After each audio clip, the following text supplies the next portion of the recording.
Good afternoon and welcome, Free Enterprise fans, to another Round 3 Gauntlet match. My name is Dathis, I'm joined by Christopher Walken, and we're going to be your commentators through the match of SuperNinTaylor and Imperial Dragon. How you doing today, Christopher?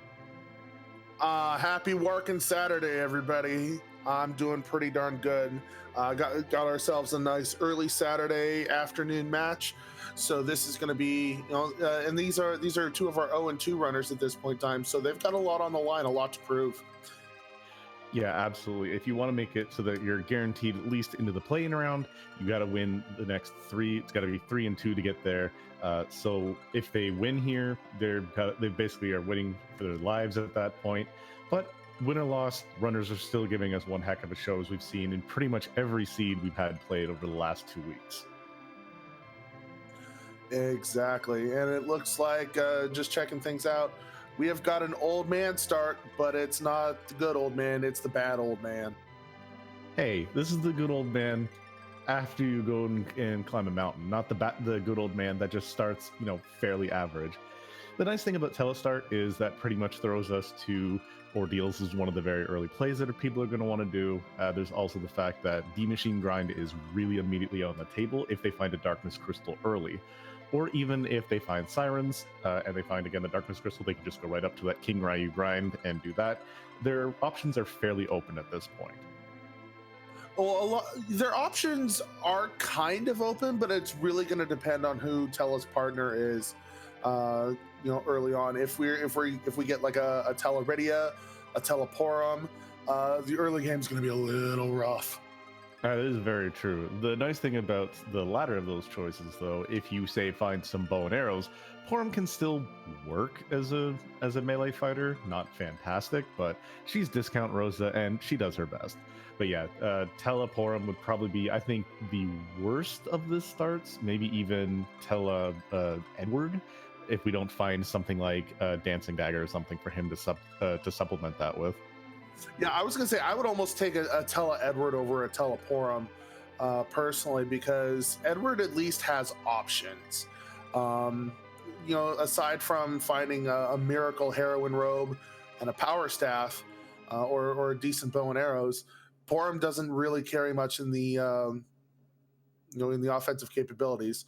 Looks like SuperNinTaylor's on the start. Just Imperial Dragon, she's running a little far behind at this point, and an early Darkness Crystal straight out of the gate with a one punch mage early on. I'm not a personally huge fan of Yang early on, because it takes him a while to get going, but once he does, he's pretty respectable. Absolutely. That is a great thing to see right off the bat. You've got another character check in that open as well. So you've got that. You've got a key item gated shop in the Lunar Shop. So there's that as well. So Imperial Dragon just a little bit behind, misreading a time stamp probably. But we are having a great one. And we're about to get a look for objectives. Cave Bahamut, Fusoya, Troya Treasury with the Earth Crystal, Burn Down Mist, and the Masamune Altar. So a lot of lunar objectives for this one. So we are looking for at least one more key item.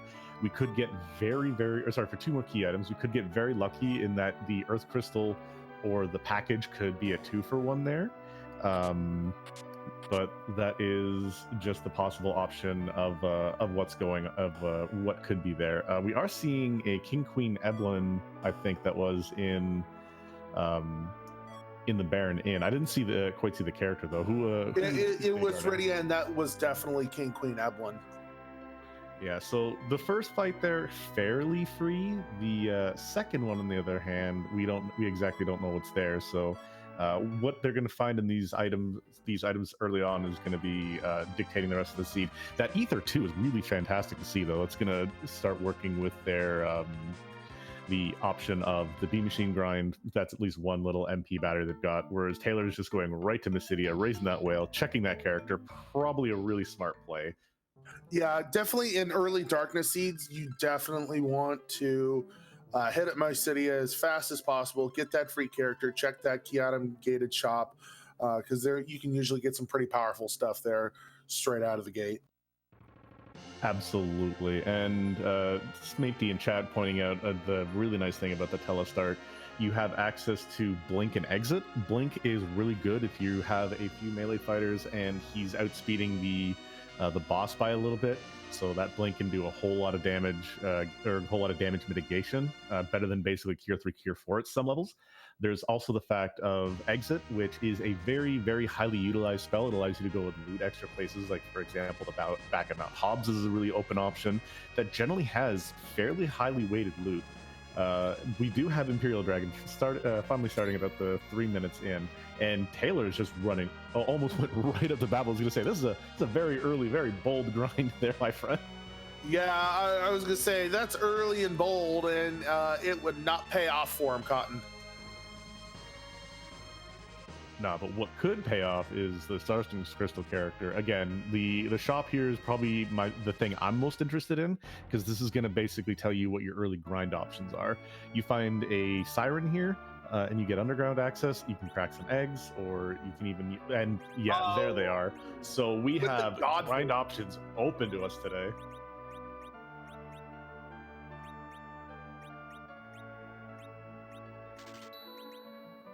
Yeah, with these early Sirens, I definitely see an egg or two being cracked. Like, if they had an Hourglass anywhere, even an Hourglass 1, you could just go Ordeals, come up here, kill a single King Ryu, and that'll basically get your damage dealers online for the next, up until you hit Underground, to be honest. Or, yeah, Underground, to be honest.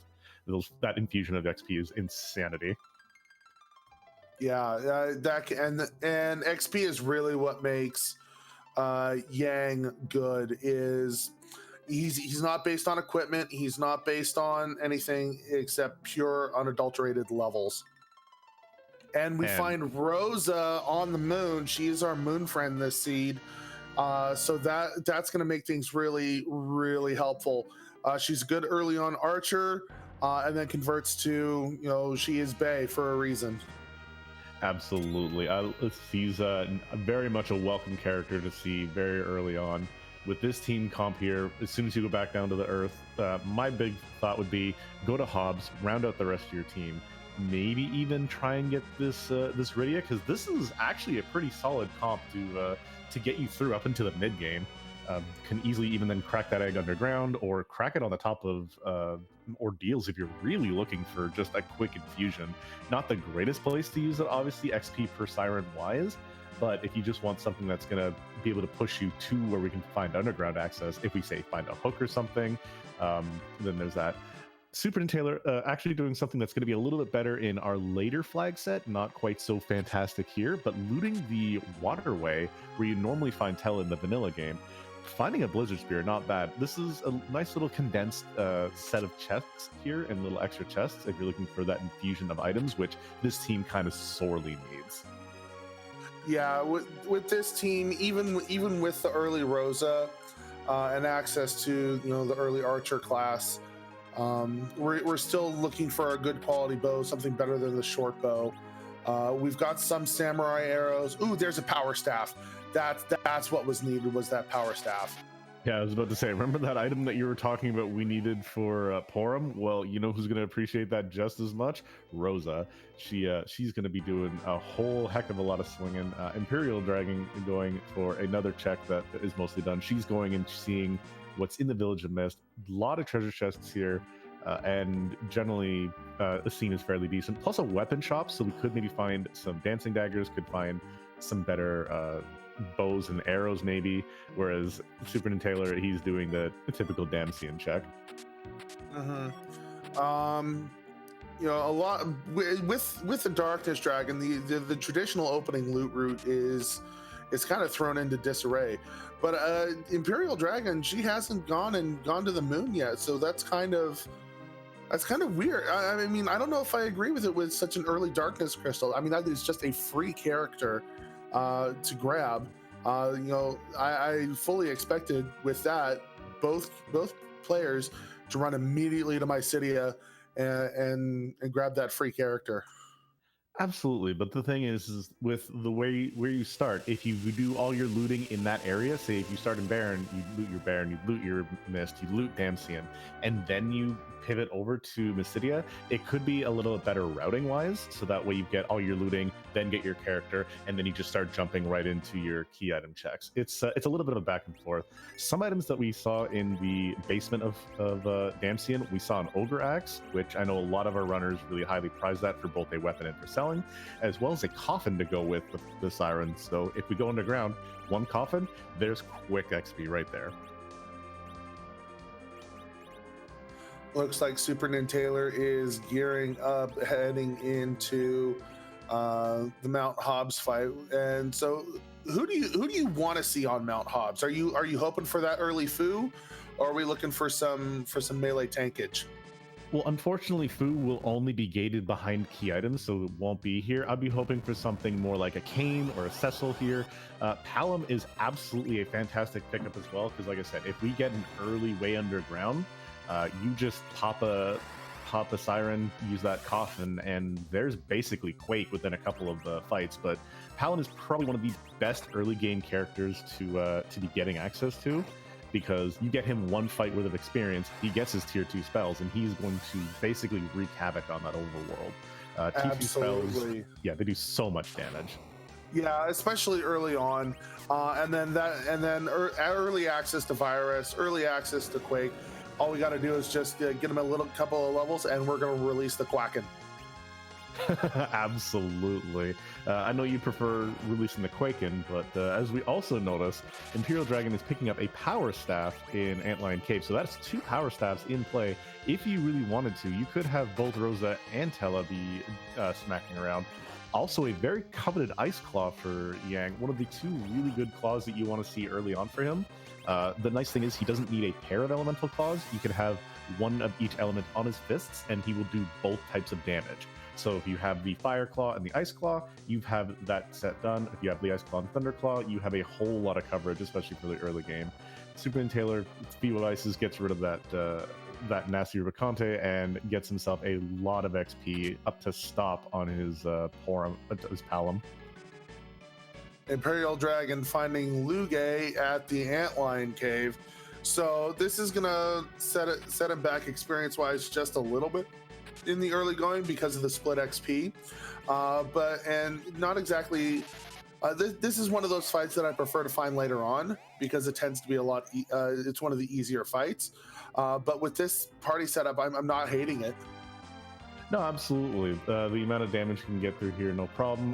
One thing I really want to note that I mentioned earlier, SuperNinTaylor making good advantage of that exit spell, checking the back of Hobbs and actually being rewarded very well with a very coveted item. There's an Hourglass 2 back there, as well as a nice brand.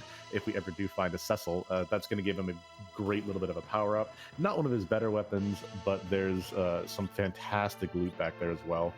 Imperial Dragon getting through the fight fairly easy, whereas Taylor actually finding vampires in and life potions in Fabul, great early game items. Yeah, definitely need to get your life potion supply, not just for kind of power, trying to bring out a clutch win in a boss fight, but also for that all important life glitch for extra experience. So while we got a little bit of a time seeing what Taylor's about to fight, which is going to be Leviathan that is attacking Fabul, and while Imperial Dragon's cleaning up this fight here, can you tell us a little bit about the life glitch and why that's so important for experience? Yeah, so the life glitch is when you kill an enemy, you have if you can time it correctly, you can throw a life potion on it and it will revive it. The way life potions work, and the life 1 spell works, is you are revived with a number of hit points relative to your vitality. Monsters have no vitality, so it immediately revives and then immediately dies, and you get free. You basically get double experience for the cost of a life pot. Where this is going to come into play in this seed is if they do a D machine grind, or places such as the Mad Ogre chest in Upper Babel. Sorry, my brain. I'm Pacific Coast. It's 10:30 a.m. and I'm only halfway through a pot of coffee, so my brain isn't entirely working correctly yet. Don't worry, that's what us East Coasters are here for. Taylor getting a lit 2 off, getting right through. There's the package and a magma key on Imperial Dragon side. So we have one of our objectives right there, and we have super early access to the underground. Again, with the items that we've gotten from chests, we can really get a good infusion of XP. We can maybe get that Fusoya behind the package. Could be a 2-for-1 there. I would honestly go again, route that all the way through, whether that's the character or not that we need, because we still have not found Demonist. Could still be hiding back behind that package, as we've seen in so many other seeds. Yeah, no, I agree. I fully expect SuperNinTaylor to burning down a village here very, very quickly.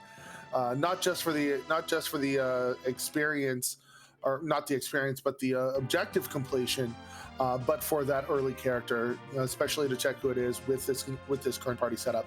We're definitely looking either for, we still need Fu, we still need to get that.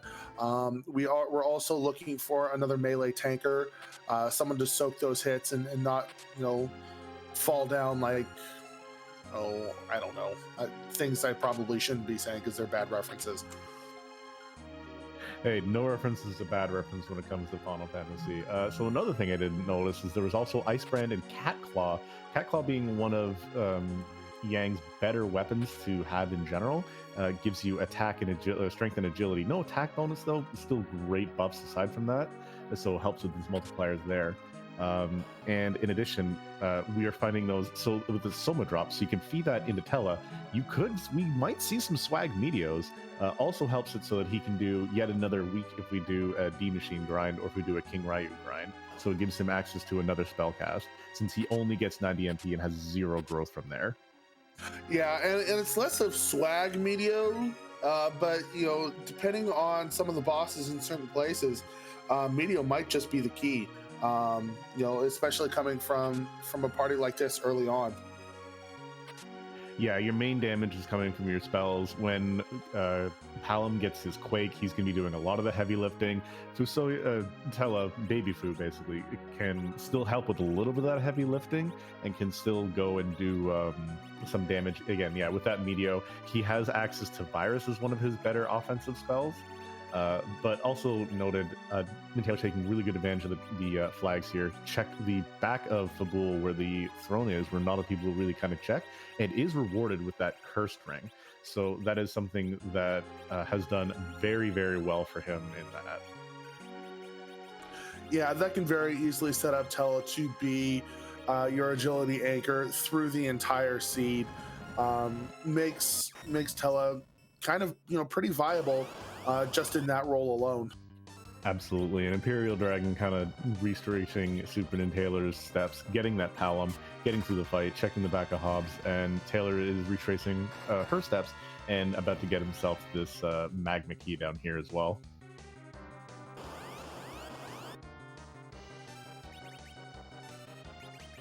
So it seems like once these runners have finished retracing the other steps, we're most likely going to see a convergence, either at Mist Village or when we head underground afterwards. Yeah, I definitely think Mist Village is where a lot of people are going to be headed to. Another big part of thing, what I think is going to happen is with all the looting that Taylor's done, I really see him going back up to the moon, grabbing some of those sirens, and then heading right back underground, maybe using a coffin or two, and just scrambling some of those dragon eggs just to get all that experience, because that is going to put him in a fairly strong point at that point. That'll 1 or 2 eggs should get Quake, and that'll mean he can just tear through the Dwarf Castle, maybe do Keyless Tower, depending on what we see in some of these other areas. Again, we could find a Demas super early here, which Taylor, yeah, is going and just go to crack open that package. And we find Cecil. So with this party composition, honestly, after Mist Village, I would be very disappointed if there wasn't a mountain climb right directly after this. Yeah, Tella says, hey, we're going to Ordeals. Cecil, very early in the seed, says, if we're not going to Ordeals now, we're doing it wrong. The interesting thing is, like, again, the best weapon we currently have for him is just the Icebrand. Again, a respectable weapon, not fantastic. You want to see at least a lightsaber on him. The underground shops could have them. We've seen them in many shops in these seeds. Also, shout out to that palette. We've seen that a fair amount for the Dark Knight. Again, Skull Kitty doing some fantastic sprite work. You see the alternates on the Rosa as well. And she does all the sprite work that we've had for the different color palettes, which is normally known as the Fab palette, because they are absolutely fabulous. Yeah, Skull Kitty also responsible for most of our over 450 Zeroma sprites. So definitely give her a follow when you see her, and show her the love and support that she has shown this randomizer. Absolutely. Yeah, she's done some great work. Taylor going and getting that Cecil running over to Kaipo, whereas Dragon is throwing some lightning at a nope rope and just making him a minor danger noodle, as she is going to be getting her package very, very shortly, and then probably running over to Mist immediately, I would assume. Honestly, that's what I would expect at this point in time. So yeah, basically our next stop is going to be the mountain. Do we have extra value behind the package though? No, just the Magus sisters. With this team in these levels, it's going to be very easy. They could have been in a much scarier spot, and this is a boss you kind of are very happy to see out of the way in an early place like this. Absolutely.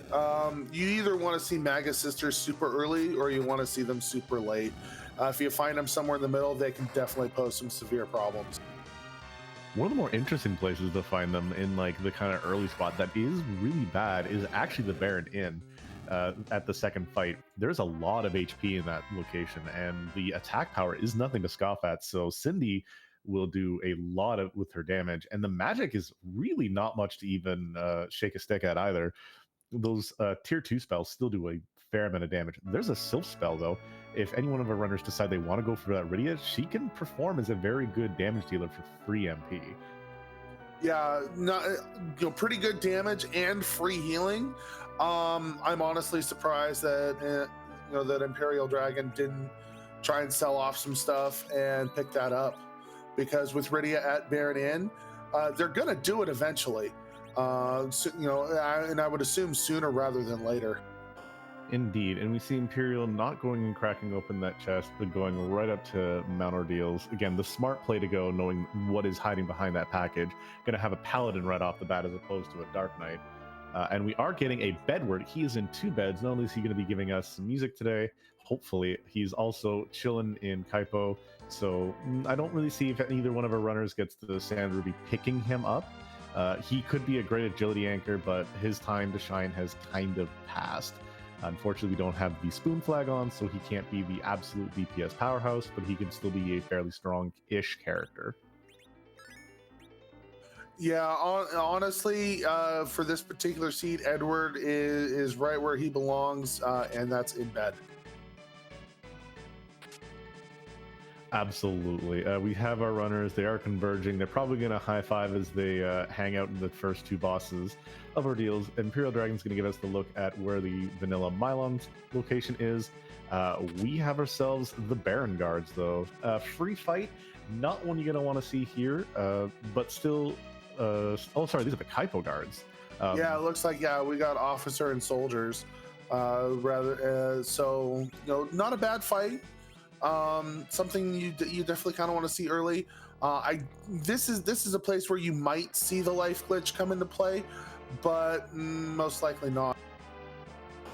I mean, every little bit of bonus experience helps, because the faster you get that Palom up again to that Quake, the better. But I don't doubt if we'll see an ice on one of these, kill off the other soldier, and then just beat the tar out of the officer in the back. Because he actually holds the majority of the XP no matter where you find them, because he has the most HP and just the most status there. But it looks like Imperial is just going to be killing them all off. Maybe let that officer run away. Probably isn't going to care about this too early, even though she has no idea about the sirens on the moon. Right. Well, at this point in time, after you finish Ordeals, and you already have the Darkness Crystal, D Machine Grind becomes very early in play.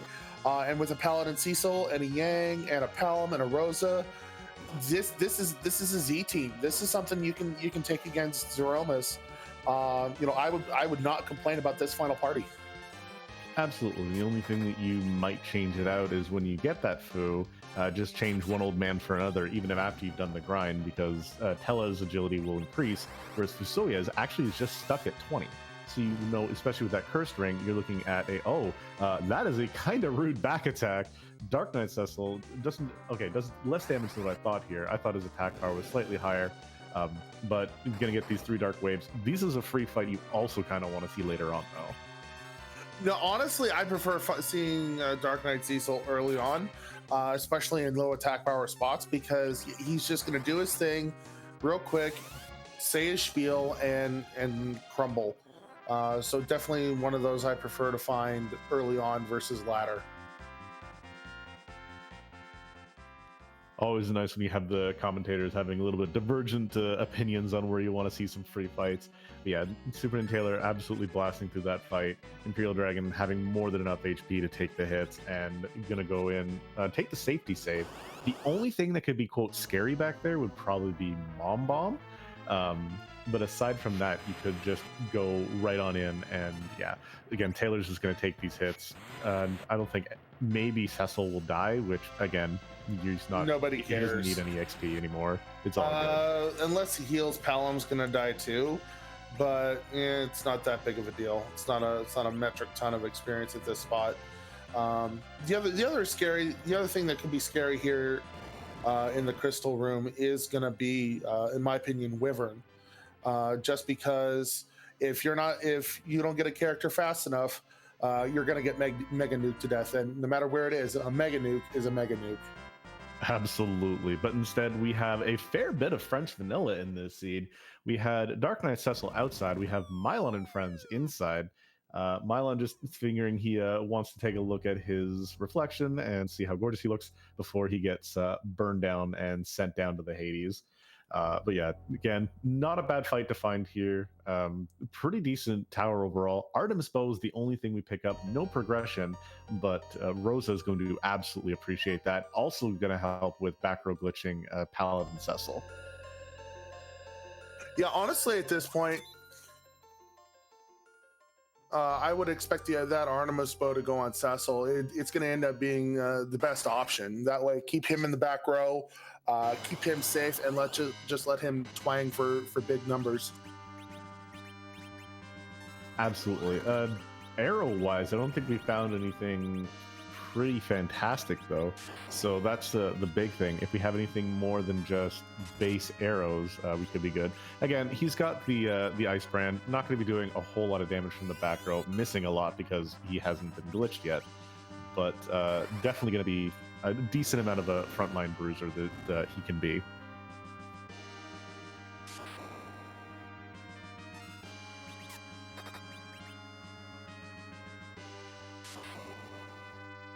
Looks like Imperial Dragon has finished and is scaling back down the mountain. Now, she's got a couple of things she's got to do if she wants to catch up to what SuperNinTaylor has done.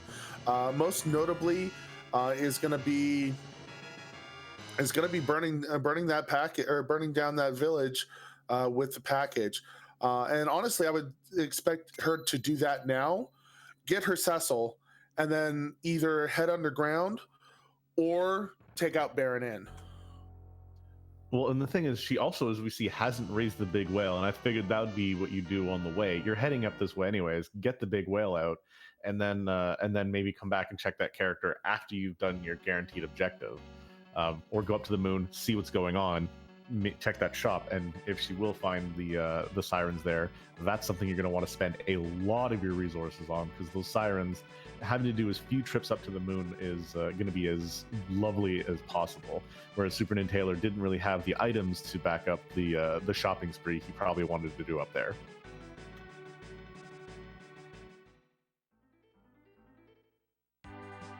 Truth, and that will set her up to crack a couple of eggs very quickly once she gets underground, and that's going to be pretty important to get the levels necessary.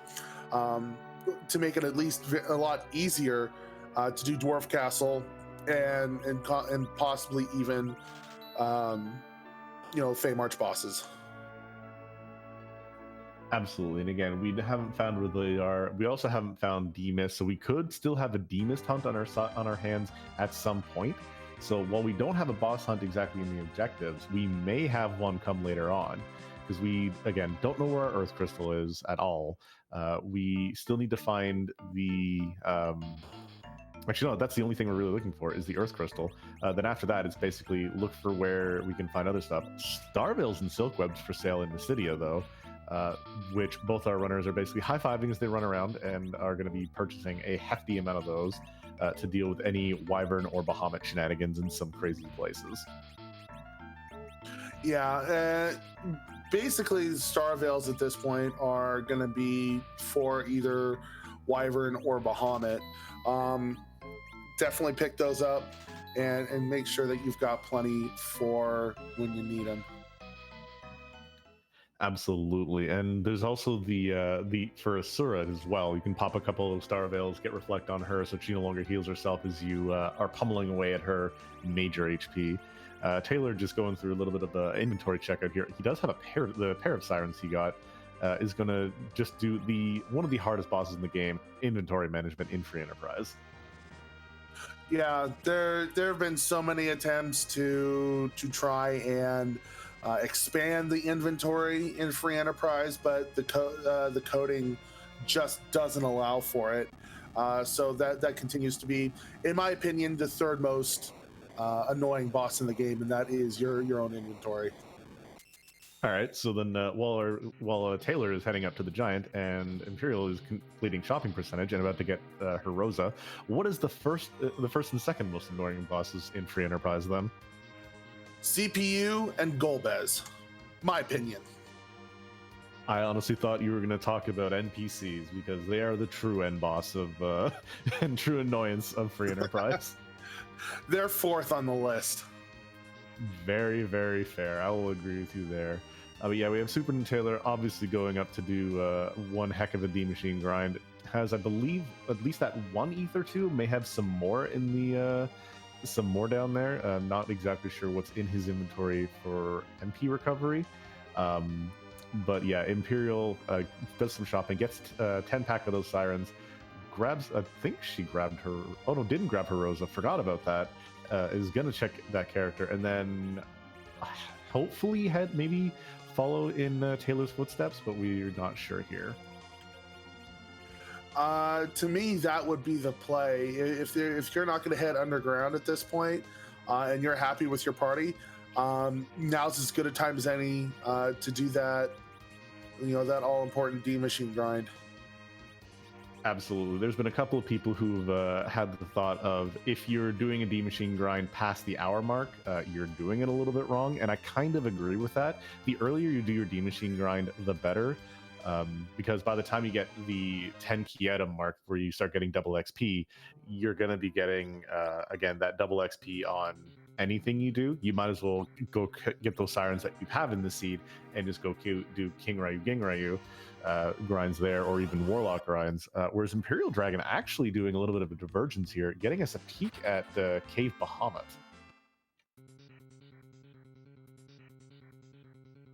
So yeah, this is definitely going to be one of the required objectives. And if we happen to have an easy boss here, something that's going to be vulnerable to hourglasses, this could be a free fight. Absolutely. Again, we do have that hourglass too that we found in the back of Hobbs, and we have a free fight. We have some Dark Imps. We have 3 people. All you have to do is survive those hits and hope that your character isn't going to be smacked around. Does have the pair of hourglass too. This is going to be very, very close. If she can get that hourglass off and then get everything, and she'll have no problem getting everything back in order, because that hourglass 2 basically does not wear off. However, it's gonna be very, very tricky if one of the characters that she uses it on gets smacked around, because this is tied for the highest attack power spot in the game. Yeah, so I mean, I fully expect 3 characters to die in one hit. It's just a matter of yeah, nope. There goes one, there goes two, and there goes three. So yep, and or I'm sorry, she rather, is going to just nope out and just backlog that information. Probably go do your D machine grind or head underground, crack a couple of eggs, and file this away for later. In all honesty, the really big brain strat here would be if she got her Paladin Cecil, she got, say, Palom or whoever's going to be fastest at a low HP mark, so that he takes at least that one guaranteed hit. Whether it then hits Cecil first or not is, a crapshoot. But what you're doing is you at least have access to a get down, Mr. President, while they throw out the hourglass. So you have that option as well. At that point, you might as well have everybody but Cecil at low HP, because if they're going to die in one hit anyways, make it so that someone's guaranteed to be at least survived and blocked. Truth.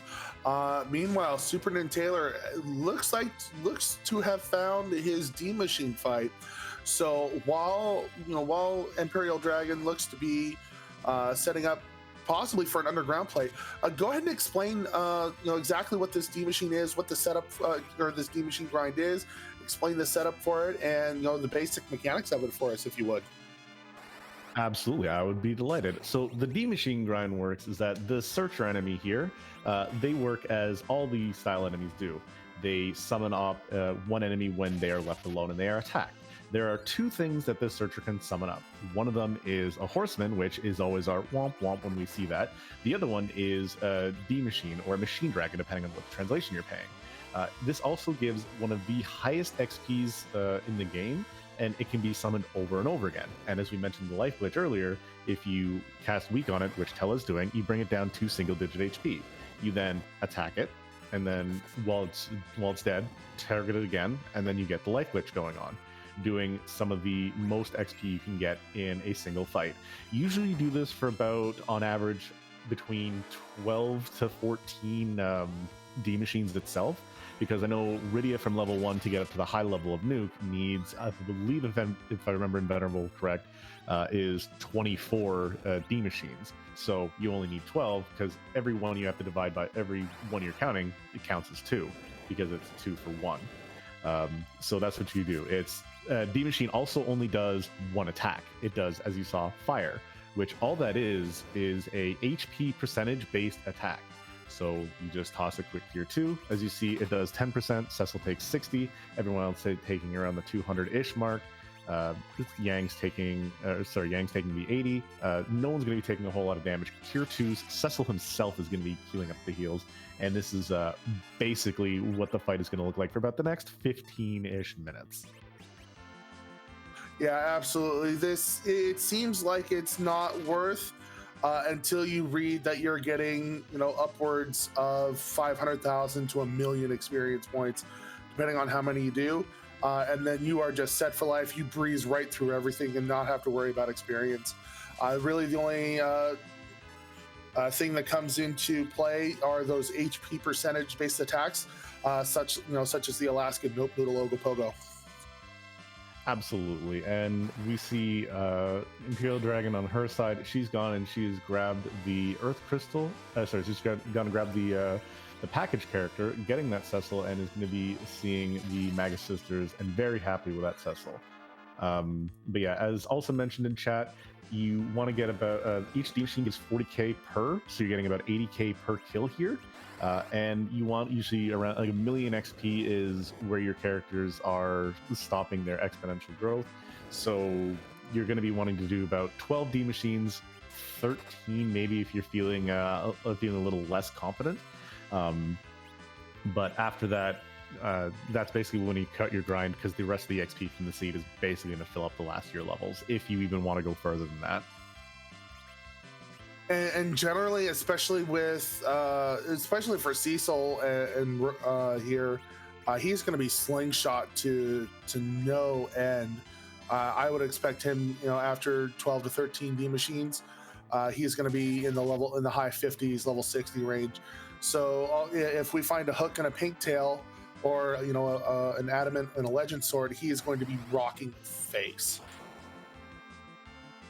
Absolutely, yeah. If we can get him even a better weapon than what he's currently rocking, he's going to be absolutely insane with the damage that he's going to be putting out. And as you see, yeah, with that 90 MP, honestly, if you're going to be doing a D Machine grind with Tella, we did see a Somo drop in a chest. I would have just given that to him.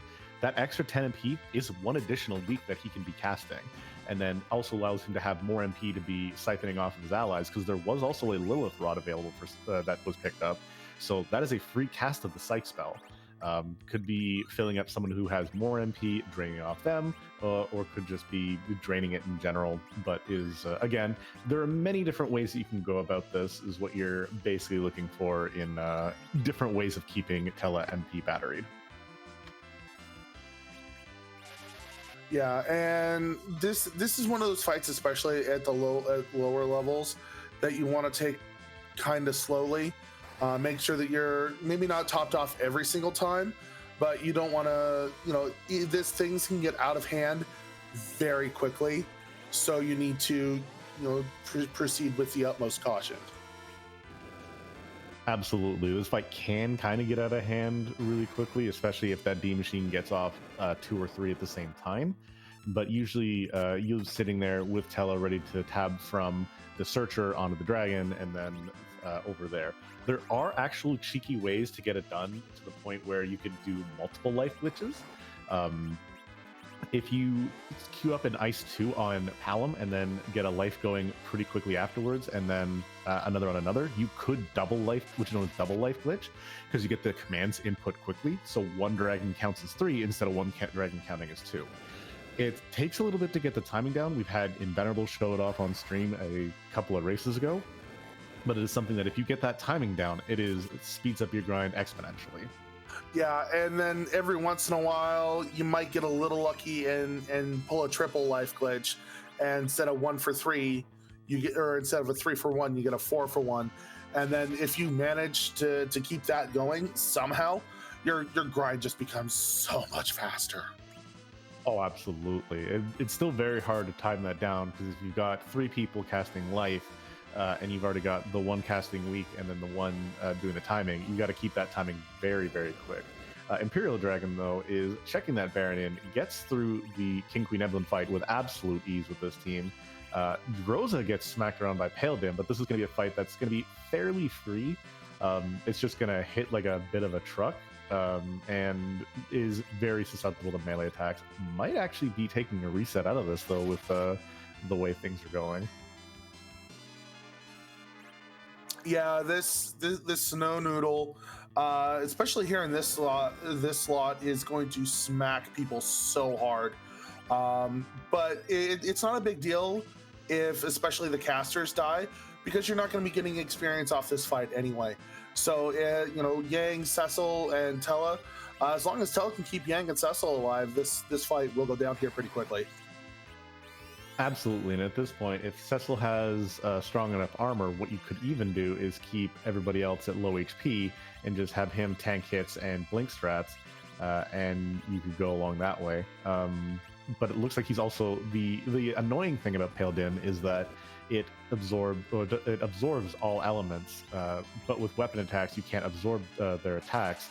So what it does is it just greatly reduces the damage. So Tella with that Ice Brand, as nice as it is, and Yang even with the Fire and Ice Claws, as much as they do great damage on their own, this is a boss that kind of says, this is kind of a wall here.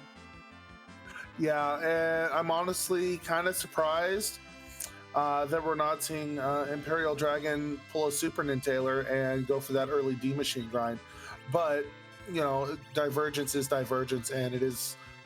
she might want to be grabbing Rydia to replace Tella, or no, can't replace Tella, to replace Yang, go for a full mage party, and go about the seed that way. Also, we are seeing a little bit of an issue here with not having a lot of ethers when you go to do this grind.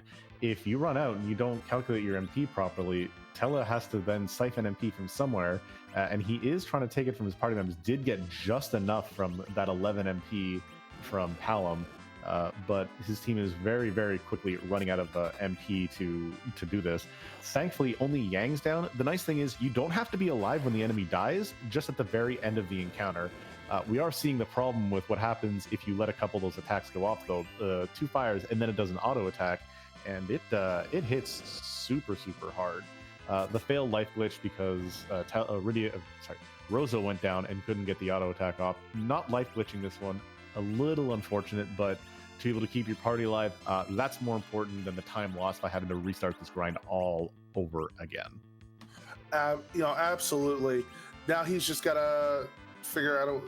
He's not gonna revive Yang or Rosa, and the coffin failing on the searcher. He's got to figure out a way to get some MP onto Tella, so he can weak it and get out of this with his experience. Absolutely, and I could be wrong, but I'm pretty sure that the searchers are even immune to instant death. But yeah, Rosa right now is your only MP battery that you.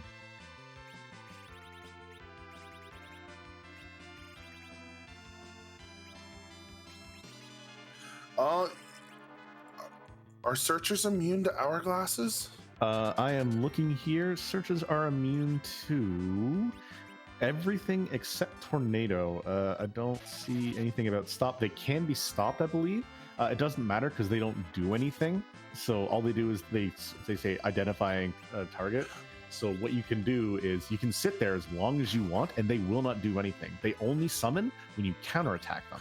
Right, but the stop is going to prevent the counterattack of the summon. So that's what I was searching for. That was the thought process, and that was the thought process that SuperNinTaylor had, because that's what he's done. Is he's thrown that hourglass 2 onto that searcher, and now he's now he's just wailing away on it, hoping to. Now he's finally psyching Rosa, gonna get. Yep, there's enough MP. If he wants to get super bold, he can try for one more D machine. But if he's smart, he's just gonna tornado that searcher. And run with the XP that he got. Yep, there's the leak going on in the searcher. So the interesting thing, as pointed out in chat by Simbu, one of our resident stat experts, the ability power on Psych is actually stronger than what your current stats are. So what you could do is you could use the Psych. We get the XP going in levels. That is a fair bit of a grind there. Coming out, so all the levels, all the spells coming out for his team. Not quite up to like Meteo and Nuke levels, but 500k definitely gonna be enough to get through the majority of the rest of the seed. Any XP coming from these bosses is gonna be great. But as I was in the middle of saying, the Succubus spell works as the Psych spell, but it has more attack power than what you do, so it is going to be stronger. Could have probably worked on that searcher and gotten more MP out of it. Also, there was the ability of the fact that we're checking down here what is in the Feymarch, which is where Imperial Dragon is, and we have a Lunar Sparkle, which is an Ogopogo. That is a definite nope rope there, followed with an Odin sitting in the Asura spot. Yeah, and Imperial Dragon smartly, resets out, gets out of dodge, getting rid of, avoiding that Alaskan nope rope for now. Could be important later on down the line to find that Earth Crystal, but probabilities say no. Definitely. And if I was SuperNinTaylor here, like, you're already up here, you checked your grind, there's a free heal sitting at that element spot. That could be a free boss. You've got hourglasses. Maybe you check that for some bonus experience. Yeah, you just finished a grind, but that's another quick little XP right there. Yeah, depending on what the fights at Elements and CPU spot are, who knows? Maybe Foo's at the Giant. That is true. We still haven't found food. Giant is still on the table. After you do get about your 30 or 40 levels, you're in an okay-ish spot where you can do Giant. You're around where you would be in the vanilla game. So it's not unheard of to go and check the giant, because again, the worst thing that happens, you find a boss that you're just not quite ready for, such as Kagnazo at Elements, which I mean I'm hoping to see, but definitely not going to be happening. The different thing is, though, is we do have Taylor going to be hitting that underground, whereas Imperial Dragon, she's just doing a quick visit to Yang before she moves on. I didn't quite see what was in the Feymarch chest, but I don't see another key item lit up, so by our tracker, so I don't see. It was just the white spear. Yeah, so nothing fantastic. Shout outs to Ikir for keeping us on track with the key item tracking while we're just rambling away about D machines. Yeah, someone's got to keep us commentators in line. Absolutely. Imperial making great use of that free heal from the pod outside Dwarf while she goes in and sees what's hiding in Dwarf Castle. Very smart check. This is probably one of the next plays to go through for key item checks, as well as a nice item shop where you might even find Bacchus wines or something like that. Yeah, and on there's illusions which could be helpful against Odin that was in that Leviathan spot. At least avoid some of those attacks. And be able to get things taken care of. But especially fights like Antline, especially if they're in a real painful spot. But I'm honestly kind of surprised they're not checking weapon shops or maybe some of the other. Some of the big chests up in the towers, but we do have a Miss Dragon in the Calbrenna spot, so this is going to end up being a twofer. Yeah, we have some super value at Dwarf Castle. It is basically the opposite of Tower of Zot. Tower of Zot being 2 characters, 1 key item. This is going to be 2 key items, 1 character. Mind you do have to go up to the surface to get it, but we might actually not need to do a whole lot of moon checking aside from what's up at the Bahamut cave spot. Imperial Dragon looks like she's about to crack open some of those sirens that she bought. Yeah, I mean, just having to do Cave Bahamut and the Vanilla Moss Moon Altar, just get in there, rip right through those, and then beeline straight for Z. Really, right now, the key to this is going to be finding the Earth Crystal and Fu. Absolutely. Again, we could get lucky runner wise in the fact that all they have to do is go to Cave Bahamut, knock that out, get that Earth Crystal, come back down, and Fu is right there, and we find a pass somewhere along our way, maybe even from this check here at Miss Dragon, or we could be sitting here another hour later going, where's our Fu, man? Personally, oh, that's a blue robe. What do you think? We got Water Hag, or do we have one of our favorite new patches? I'm going for alt. It's going to be the Gauntlet. I put money on it. In this spot, it would just be evil. What would normally be a very free fight with the low HP. Oh, and I'm wrong. It is the Water Hag. So 3 hits, bye-bye. So what's pointed out in chat saying that it's by itself. So this character would be by itself regardless. We've had elements here, and all you see is the Rubicante, which is of the lead character. It doesn't matter if it is a multi-sprite or it is a single. If there is normally a single sprite on the field when it shows up, there will only be a single sprite. That's why I took bets that it was the Baron Guard at the top of Ordeals, but it was actually the Kaipo Guards. So Golbez spot is the one where it only shows 1. The dancing Calbrena dolls, that's where we would have known if it was going to be the alt Gauntlet 100% or not. This is where it was the 50-50. Although that out of the way, if we do see a blue robe anywhere else, we know 100% we're looking at a Gauntlet. Imperial Dragon finishing shopping, going up and going to do this demist. Well, we're about to take a look at what Taylor's going to get as a key item as this glove slowly grabs the crystal. Yeah, unfortunately, the character just being, our Porum, and I can't remember if we've seen Porum anywhere else. My brain is already not entirely working. The only other twin we've seen has been Palom. That's right. I couldn't remember. So yeah, in this flag set, we are going to have 1 dupe character. So 1 character we are going to see twice. Who you hoping for? My hope is always Double Kane, because my personal favorite character, the true power of any seed is always a double Cecil with at least a lightsaber. That is just a bruiser craving for it. Dwarf Castle getting nothing but a Moss immune though, so that makes me want to see an Edge real soon. He it starts off fairly average, but you get him some good items, and he really, really carries up. Who are you looking for possibly for us to find as our duplicate character though? Honestly, I would not complain about a double Cecil as long as the equipment is there. But my personal favorite is a double Palom. He can cast his own. He can mirror cast his own twin spell, and it never hurts to have double nuke twins. That is always very true, and that is one of the nice things. SuperNinTaylor grabbing his white spear, by the way, as Imperial Dragon is waiting for this demist to change. Happens as I talk about it. And there's some ethers and soma drops that Taylor probably would have appreciated about half an hour ago. But yeah, that's the really interesting thing. Its twin does not need a Palom and a Porum. A Palom and a Palom can do it, and a Porum and a Porum can do it. If you have a double Porum start, and you're like, oh man, I have no offensive ability, you're kind of right. But double Porum will still be able to cast some spells. You might get really lucky on those flare rolls, and that'll get you through some early bosses. Yeah, the twin spell is actually pretty powerful early on. Later on, it does lose its luster. But early on, especially early overworld, twin will carry. Absolutely, and we have SuperNinTaylor probably taking his first look at these underground bosses, seeing Odin and seeing that sparkle, probably going to just absolutely decimate this Odin with these tier 3 spells that he has. Going to make very short work of it, in my personal opinion. The attacks are going to hurt a lot. Poor Tella's going down.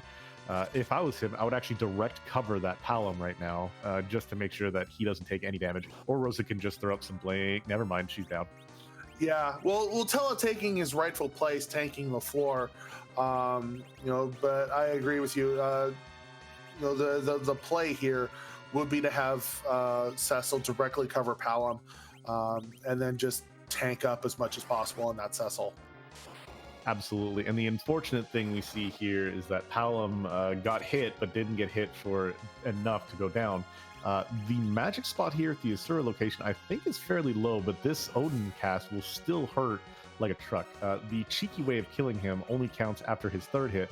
Yeah, you still see Cecil taking a chunk of damage with no real heals, and it is a fast spot without throwing out a silk web. That is a white. Oh, this is a Leviathan spot. So yeah, the magic is fairly decent then. The magic is decent. The physical attacks obviously hurt. And yep, there's the wipe.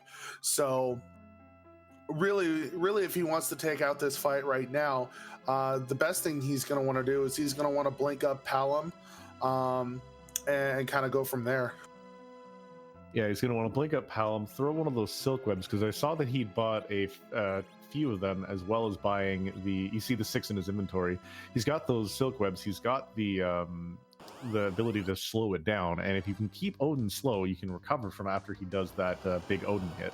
Instead, going for what I believe is the easier of the two fights, the Ogopogo. He's got 2 healers that can throw Cure 3s. This is going to be fairly quick. The attack power here is pretty medium though, so we could have another bit of a scary fight. Yeah, 900. If it not Yang's taking less than 1,000, then everything's going to be fine. Yeah, at this point, it's just going to be a matter. He's gonna zerk up Cecil. He's gonna zerk up Yang, and Tella goes back to his rightful place, taking the floor, and Cecil doing his job and getting everything set up. But he needs Rosa to queue up those big heals now. Absolutely, and also doing a bit of an issue. He's triggering that blaze counterattack. That's going to wipe basically the rest of his team, leaving him at a total of 3 HP across 2 characters. Yeah, as nice as the damage from Palom here is, he's doing one of 2 things, and that is not these spells that he's casting. Yeah, the Alaskan Nope Noodle has earned his reputation for a reason. Now, the question I have is that, that's part of the problem. Tella doesn't have his curse ring on it, and I bet that's why SuperNinTaylor was a lot more confident than what he really should have been. He was probably thinking that Tella was fully agility anchoring, when in reality he wasn't. Yeah, absolutely. His agility does get pretty decent. Some of the conversation going on in chat, as we were mentioning about Edge, the nice thing is he wears the agility. He can wear all of Yang's claws. Normally, he doesn't get access to elemental weaknesses, just by nature of who he is as a character. But if you throw those claws on him, he does gain access to be able to hit those elemental weaknesses. So a Thunderclaw on him here, he'd be doing way more damage than most other characters.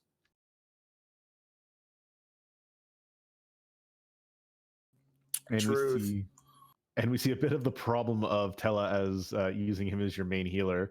That Cure 4 barely doing 1,000. Ooh, that life a little bit early. This Odin is going to put Rosa right back down.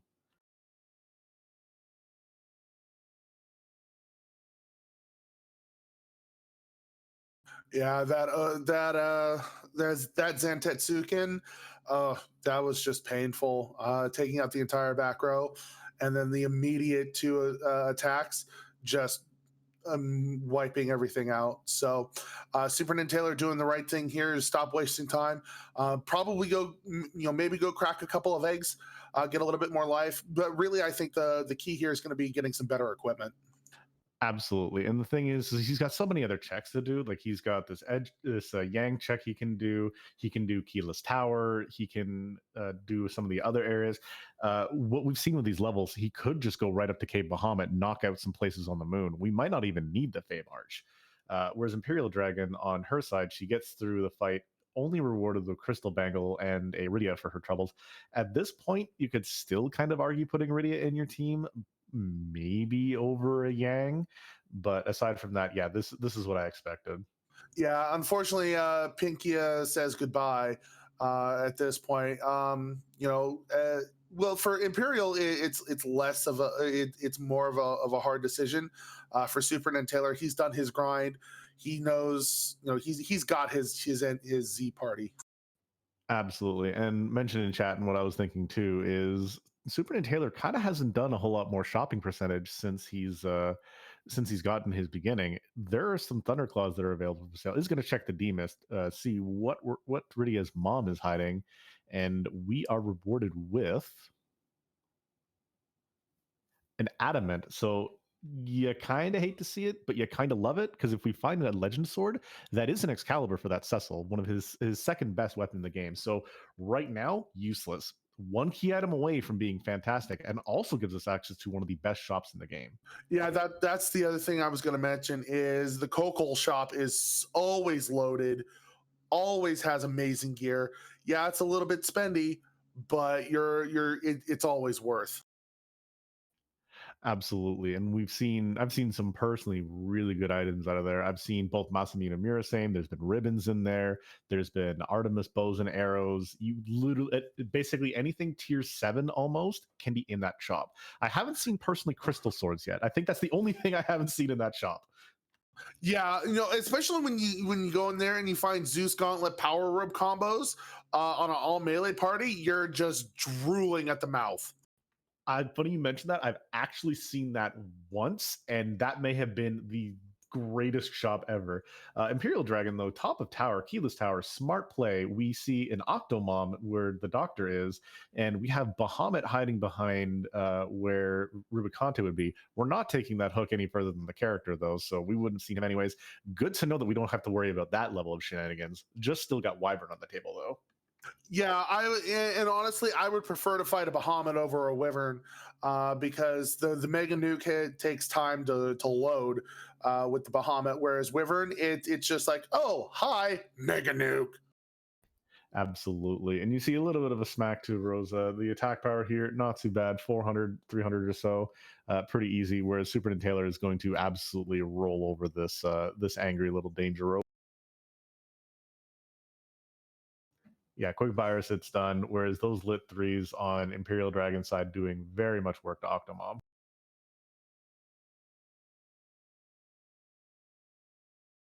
SuperNinTaylor picking up his crystal ring. He's not going to complain about it, and for it because that's a high dose of both physical and magical defense. Throw that on Rosa, throw that on Palom, and those two key characters are going to last just a lot longer. and also, if I remember correctly, be immune to most status ailments. Absolutely. So it gives you like a fair amount of defenses. It prevents against confused, sleep, paralyze, +5 agility, as well as resistance to sleep, paralyze, confuse, and dragon resistance. So the dragon resistance can pull up very effectively in some spots.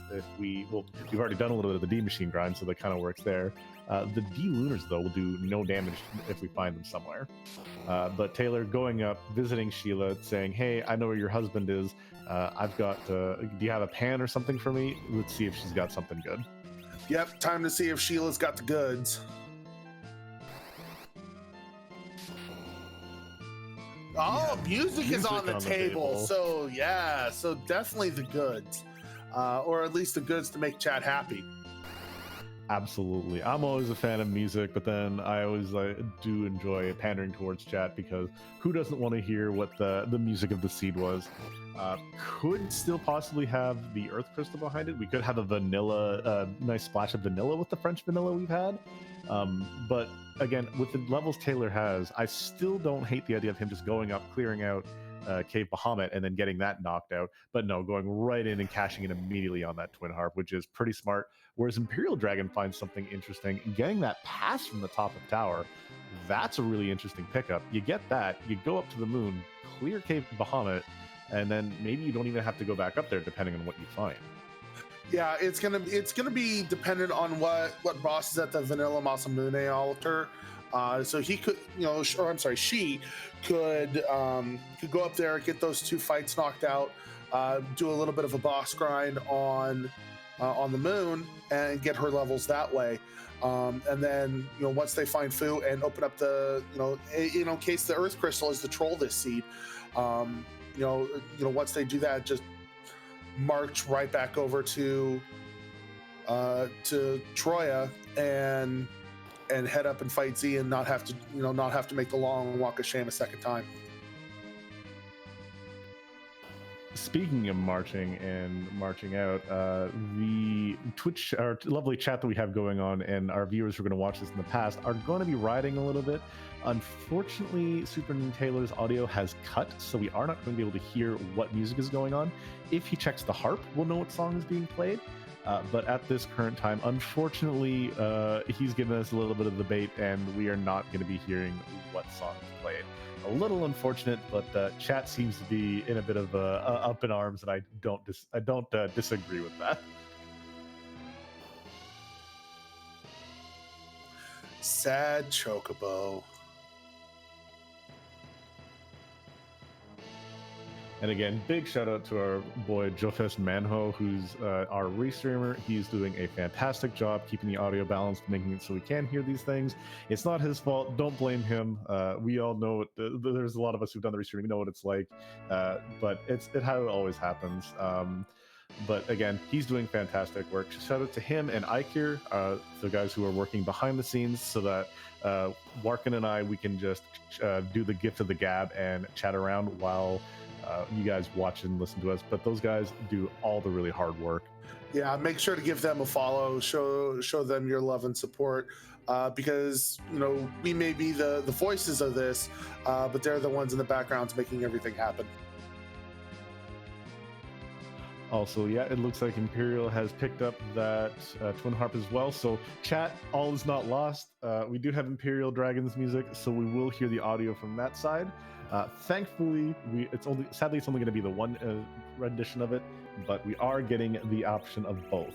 Whereas she's also teasing us a little bit and doing the continued shopping percentage while we get a look at what the boss is hiding behind Dark Elf.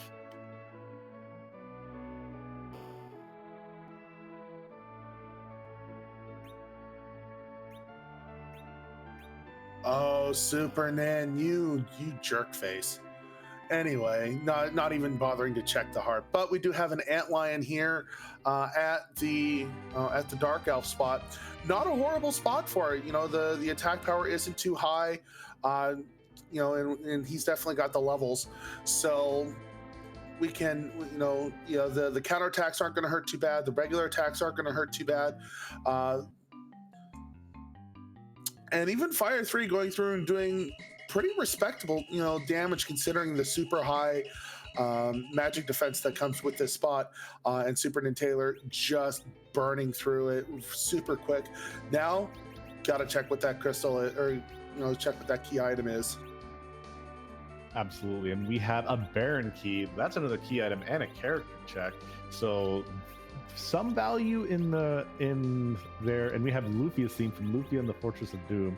I'm gonna be excited to hear that when we get Imperial to do the quick check, which she did psych us out by getting back on that airship and then leaving. I was like, oh no, we're not gonna get it.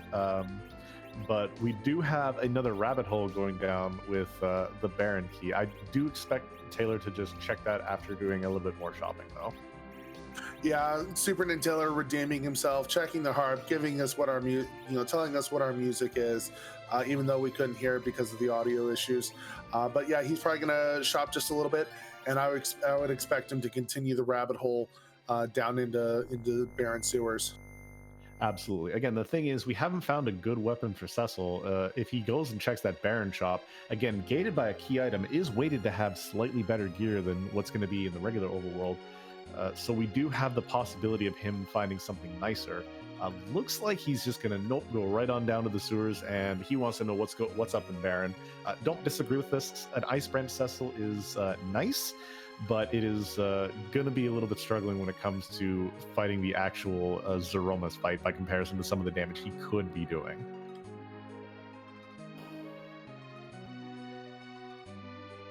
And there's a lot of truth in that. You can definitely beat Zeromas with a zerked up Ice Brand Cecil. It's just going to take a little bit longer than even a lightsaber. So, but this early on, I really don't hate this play. Especially past the hour mark, that's when you tend to stop doing, or at least when I tend to stop doing a lot of my shopping and looting is right about that 1 hour mark. And speaking about stopping, we are going to stop talking so that we can hear what DJ Spoony B's dulcet tones are going to be. We know what it is, but let's hear it anyway.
All right, and again, that was Luffy's theme from Luffy and the Fortress of Doom.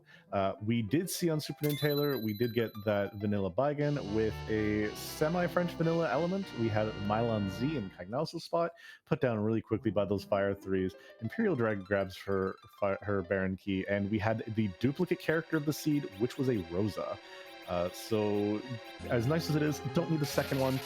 We are going to get a look at the key item, though, but that is still interesting to know that Fu is 100% out in the wild, and there is only a one-off. This is very true. And honestly, I don't hate the thought of a double Rosa if you get it early enough.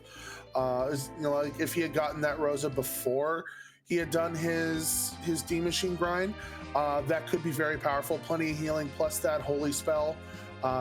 Just as powerful as Nuke, just takes a little bit longer to cast. And we find a hook. So hook. Where's the hook? It's in Baron Castle. So now all we got to do is just grab that. That opens up another set of gated shops, as well as a character in that Eblin Cave. Absolutely, and our runner's doing their third high five of the seed so far. Imperial Dragon going into Baron Town, whereas SuperNinTaylor is going into Baron proper. Gonna see what's at that Odin spot. We should have a pretty relatively easy fight for him. A lot of the rude bosses are currently in the Fey March. I don't think anything aside from maybe Wyvern here would be kind of rude. Nope, instead we have we have an alt gauntlet. Oh, I haven't seen the alt gauntlet in this spot, so it could be. It's interesting. So conjuring imps. Oh geez, this fight is practically free. Absolutely. So the alt gauntlet, for those of you who aren't really familiar with this, the alt gauntlet takes battles from around the surrounding area. Now, if it had been in Baron Castle, it might have seen something from the Baron Waterway. But because this is technically underground-ish, this actually takes combat from the Fey March. So that's why you see conjurers, and this one's sending up imps. We're not grinding for that imp spell, by the way. But yes, these are going to be Fey March enemies that we're going to be finding here. So anything that would be in the same thing as in the Asura spot or in the Leviathan spot, we are going to be getting the same kind of gauntlet spell from here. If you hadn't actually done your grind, this is a fantastic secondary options. These conjurers can summon one of four things. We've already seen half of them here. We have rock moths, we have imps, we have clappers, which are also known as thunder dragons. We also have access to arachnes. Now, arachnes are weak to ice, and you can just one-hit them with both the Yang or the Cecil because they have fairly decent HP, but you've got a spot where you can just grind off that. And the alt gauntlet is also different another way. Normally, you have 5 enemies so you have 6 fights that are done with really. Oh, sorry, there's a 5th one. The huge Nagas are another one. I always forget about those. But it's 6 fights, whereas with the alt gauntlet is only 5 fights worth of enemies. So it's one less fight, but they are harder fights and generally have a little bit more HP than if you had just the regular enemies here. So could be a little faster depending on the area and relative power level of your group. Could be a little bit slower, for the same reasons. The Thunder Dragons, we got clappers. Yeah, but Cecil's not going to take a whole lot of damage from it. The rest of the team, on the other hand, might have some issues, but Cecil's just going to sit there and say, I'm sorry, I can't hear you over me taking no damage. An Imperial Dragon is going to be getting through this Mylon Z fight pretty swiftly.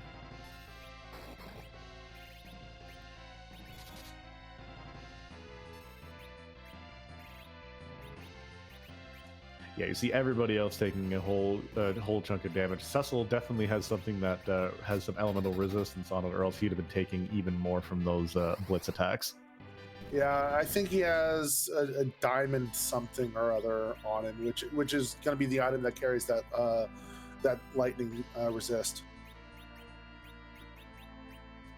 Yeah, getting through it, no problem, and he's getting the XP from it. Another level on Paladin, that's a weak spell. That is 4 levels off from Nuke, if I remember correctly.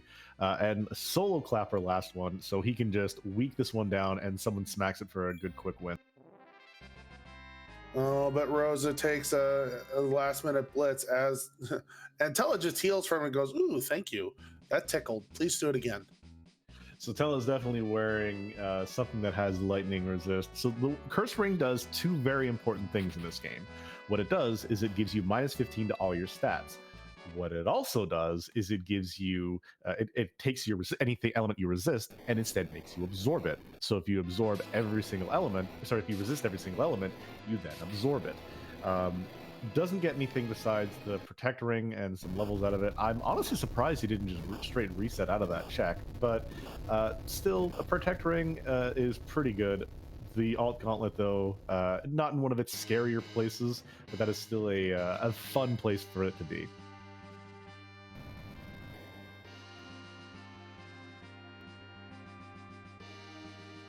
Yeah, and with all these chests being key item gated, um, I'm a little surprised that he's not looting those chests. At least a couple of those chests as he walk out. I don't disagree with the fact that he didn't though.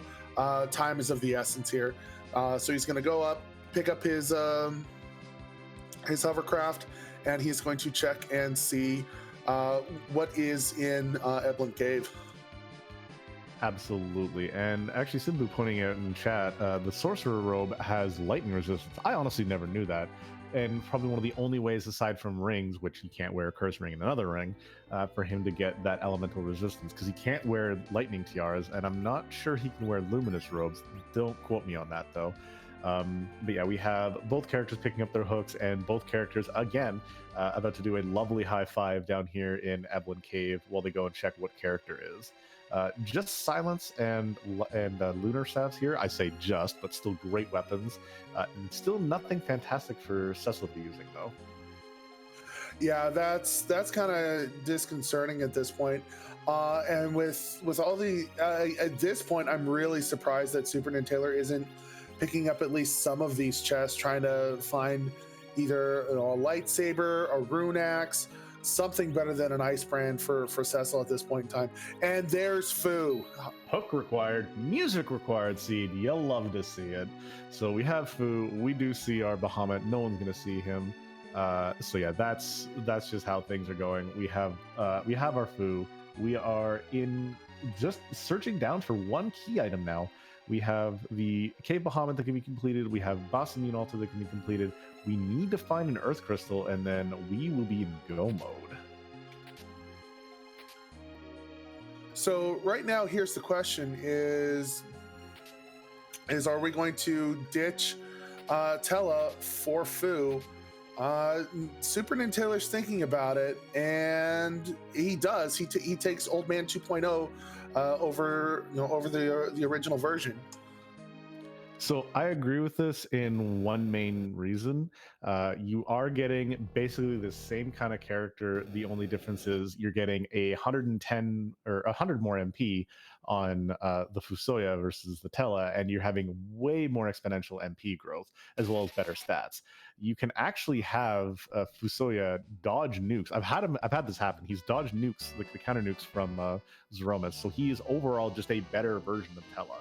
If it comes down to are you keeping Fu or are you keeping Tella, you keep Fu over Tella. However, both are very comparable to each other. Yeah, really the only reason you would keep Tella over Fu is if you're intentionally using using Tella as your agility anchor with that cursed ring. But I would still take Fu, 99.9% of the time, every time. Well, the party like this, you can still have him do that exact same thing. Whereas Tella has exponential agility growth and his continues to grow. Fusoya only has 20. He only gets 20. He will only ever have 20 agility. So you put that cursed ring on, now he's only got 5.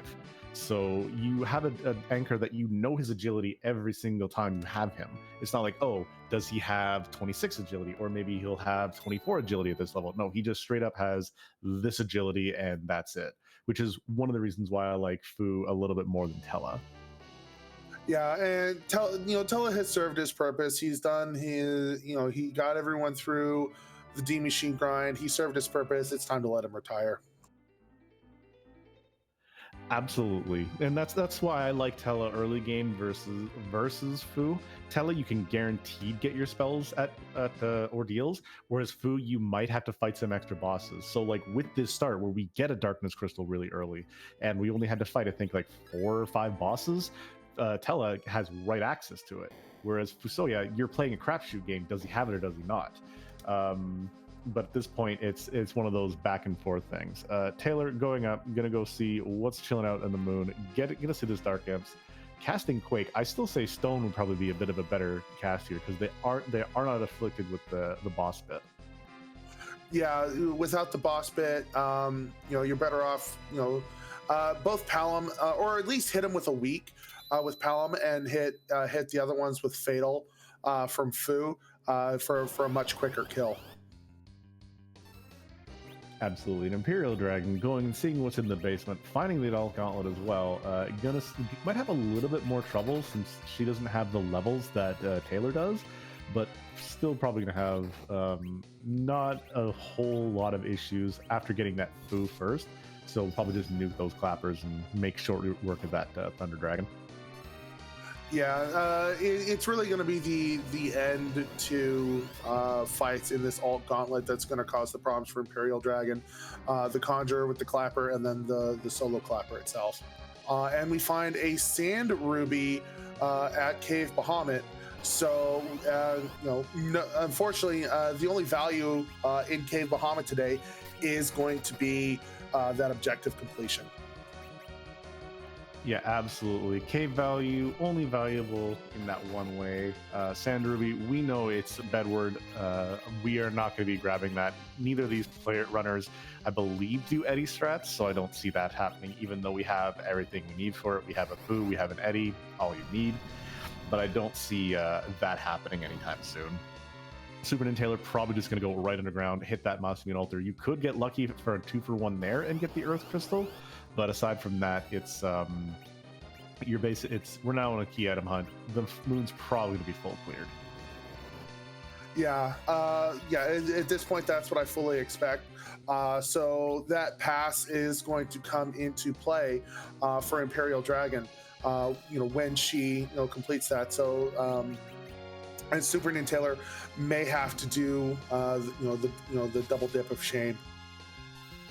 Absolutely, and just to remind people, we found that pass at Keyless Tower, so unless we find a tower key and that holds the Earth Crystal, that is something that Imperial Dragon is going to have over top of him. That's going to save her a couple of minutes from the going back and forth, but again, this is still, as much as it looks like SuperNinTaylor is in the lead with levels and everything, this is still anyone's race. We don't know, it depends on where this Earth Crystal is. If she makes a gamble that pays off more than what he does and she gets it first, but right now the main thing is where that Earth Crystal is going to be hidden. Yeah, the other main thing is that's going to hold Imperial Dragon up is she's still got to find Foo. That's the main difference here at this point. SuperNinTaylor. Oh, they do. Jeez. Wow, my brain is just. I'm sitting here looking at things and I'm sorry, my brain is just off today. Whatever. I was going to say, we're looking right at Imperial Dragon's Foo right there, and they even mentioned they were both high-fiving. But yeah, so the big thing is wherever that Earth Crystal is, the fact that Taylor can just blow through these checks, hopefully a little bit better. But again, we do still know that these more annoying things is that Ogopogo in Feymarch, followed by that Odin. Those are two really rude spots. We could have the Earth Crystal hidden back there, and we could have a struggle bus on our hand. This is very true. But with SuperNinTaylor, once he clears out the moon, gets all that wonderful experience from that, he should be able to go down and take out those two fights. No problem. Should have come to that.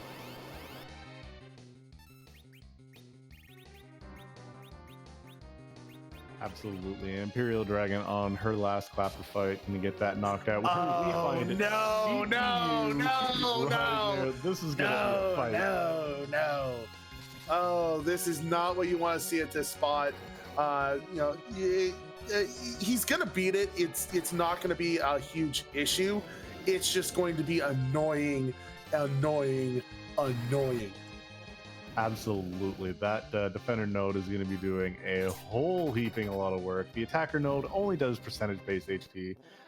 The best thing you can do here is throw up wall and then reflect float and hope you hit the attacker node. If you do, then you can quake it all day. If not, then you technically have two dead characters in this fight. The only other thing you can do is have Fu and Rosa constantly cast Blink on the attacker node and have them berserk up Cecil and Yang to do more damage. But at the current moment, you really have nothing, quote, fantastic for dealing with this spot. Yeah, and this is why I consider CPU one of the most annoying fights in the game, no matter where you find it. I mean, unless it's at a super low spot that you check later on down the line where you can just, medio quack and be done with it. it's the fight is not hard. It is just annoying and tedious. Absolutely. And to basically to address one of the comments in chat is that you could just spam Quake with Fu and Palom. You could, and if the Globe 199s will not be a big of a deal. 2 characters down, 2 characters able to get back up. But the problem is if you don't get that defender node then put back down quickly enough, which as we see Cecil and Yang's damage is kind of at the medium part. What you're doing is you're seeing the recovery, so you can recover up to about 6-7k worth of damage while you're knocking it back down. So it's not a bad strategy, but it can also kind of wound you in the end. We do see float, and it unfortunately hits CPU, so we will not see any Quake strats. Yeah, so just going for the 50-50, and guessed heads, came up tails. And to answer in chat, yes, you can get float off on the nodes as long as you wall one of your players and then reflect it. The reflected float has a 50-50 shot, as you see, from either hitting the attacker node or hitting the CPU. As we've seen in other runs, they've been always lucky, but as we come to this run today, as we've seen with boss hunts, never lucky.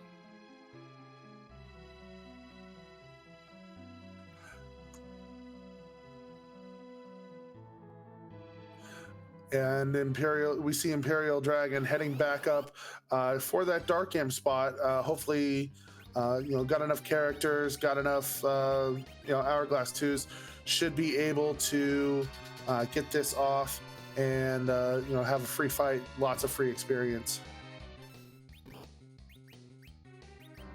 Absolutely, that's gonna do a good infusion of XP for her team there. That's sorely necessary and sorely needed. The Hourglass was on Cecil. It doesn't look like it got off, or I could be correct. It was Rosa who threw the Hourglass too. It got off, but the Dark Imps already had their attacks queued up, so they get to clear their stack before they're stopped for the rest of the fight. Fantastic, yeah, and then we get the fatals. We can get life glitches off, and the nice thing is we're getting all the XP. This is going to be a fair chunk. Sadly, only rocking that 5 key items, but not double XP, unfortunately. But with the levels that they have and how far they are behind Fu, we could see a slingshot from multiple characters. Yeah. Unfortunately, Imperial Dragon not thinking to life glitch these imps. So that's going to be a big chunk of experience that she's missing out on. And comment in chat from Pirate Light is why you went down here first. The reason why this over D Lunars or anything like that is, again, the objective. And we've seen in a couple of seeds, and you may see that again later on Sunday when we do our runner review. There are times where you can get 2-for-1 value, where you conquer what you need to do for an objective, and you can still get, say, the Earth Crystal here. Yeah, it's something you find quite more often than not when you're trying to when you have complete the Giant of Babel as an objective and look for a specific character. So, quite often that character you're looking for is on the Giant, so you get a 2 for there.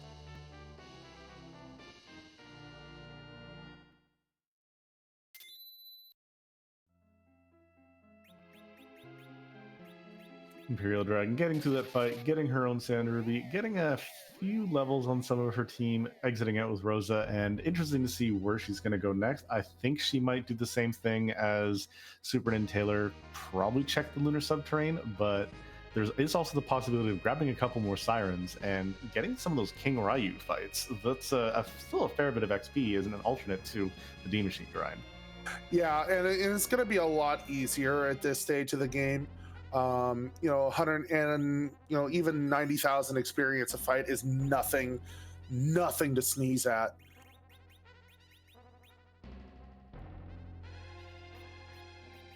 Absolutely, and we have a virus cast. So reflected virus hit the attacker node, unfortunately.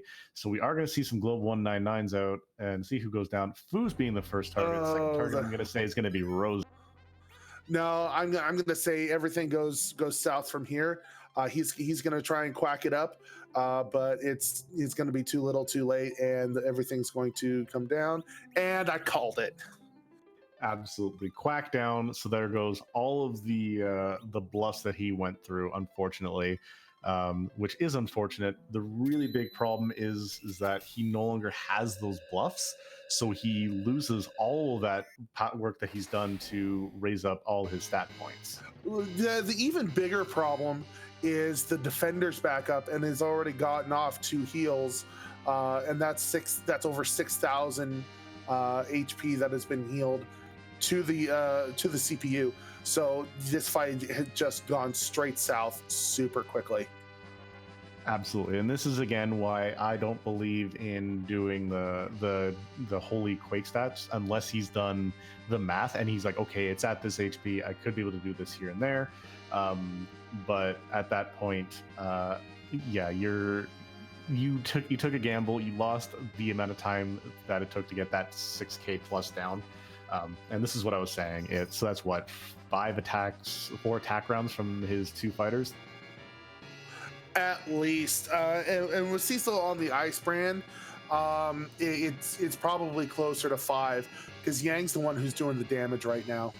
Yeah, Cecil only is putting out less than $1,000. So yeah, it's going to be probably at least 4, probably 5 attack rounds between the 2 fighters. And the really big thing is that, again, he has not back row glitched that Cecil. He could be doing full damage to that CPU in the back row if he just taken the one time or even an inventory gone, put on the arrows. Because what happens is when you put on the arrows and a bow or the dwarf axe, it gives you the back row bit, and this game never takes it off. So you have it for the rest of the game. And chat actually correcting me, apparently bluff remains after death. I thought it always disappeared because, as with all of the stat buffs or all the buffs you get, they're all gone when death, but apparently I learned today.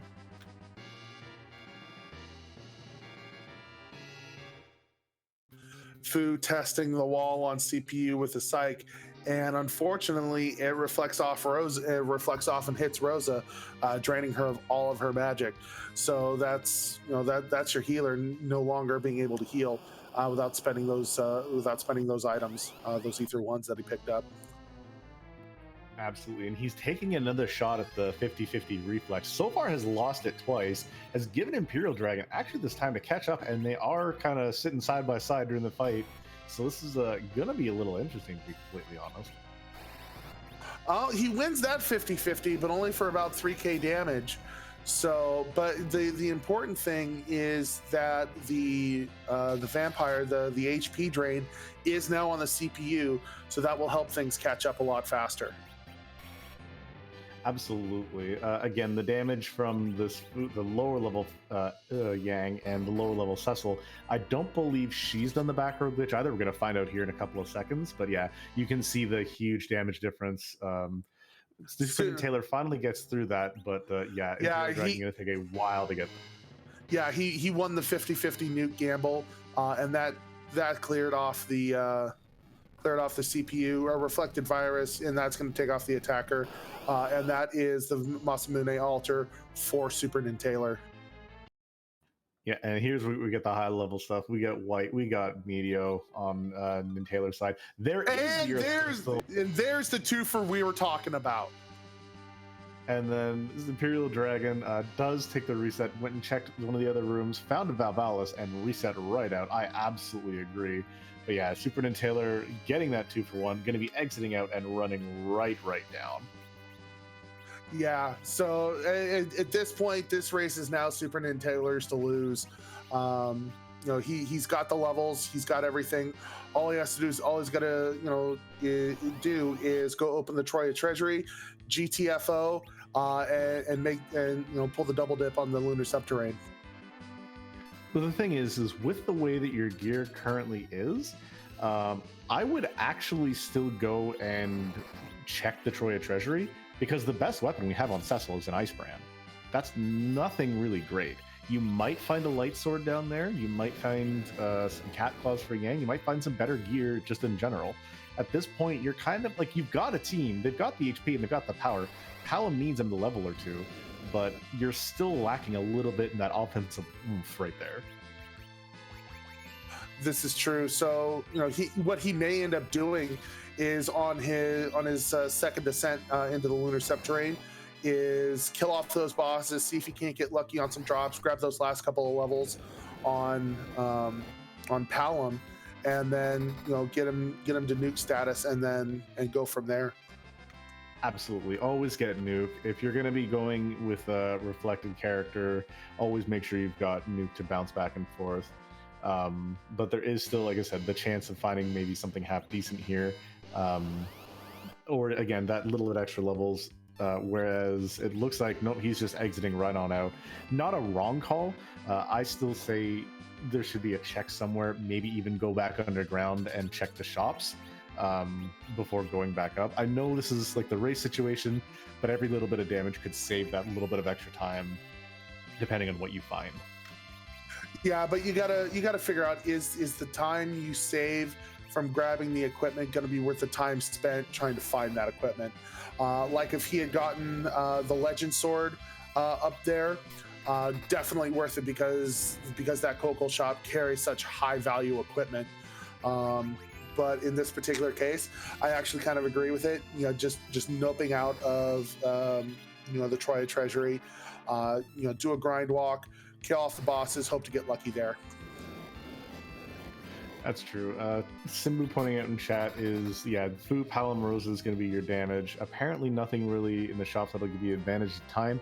I figured the amount of damage you would gain over a lightsaber with the attack and the strength would balance out, and maybe if you found something along the lines of a cat claw or a pair of those or something, you could be okay. But I could be very, very wrong there. Yeah, unless we find a lightsaber, an Excal, a crystal sword for Cecil, he's mostly going to be playing a secondary supporting role in this upcoming Zeromus fight.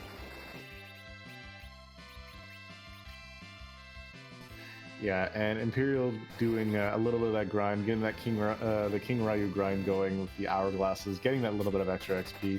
SuperNinTaylor probably going to be mirroring this, so we're going to see another little runner side by side as he gets that extra couple levels, just so that his Palom can do, so Quack Kid can do Nuke Kid things.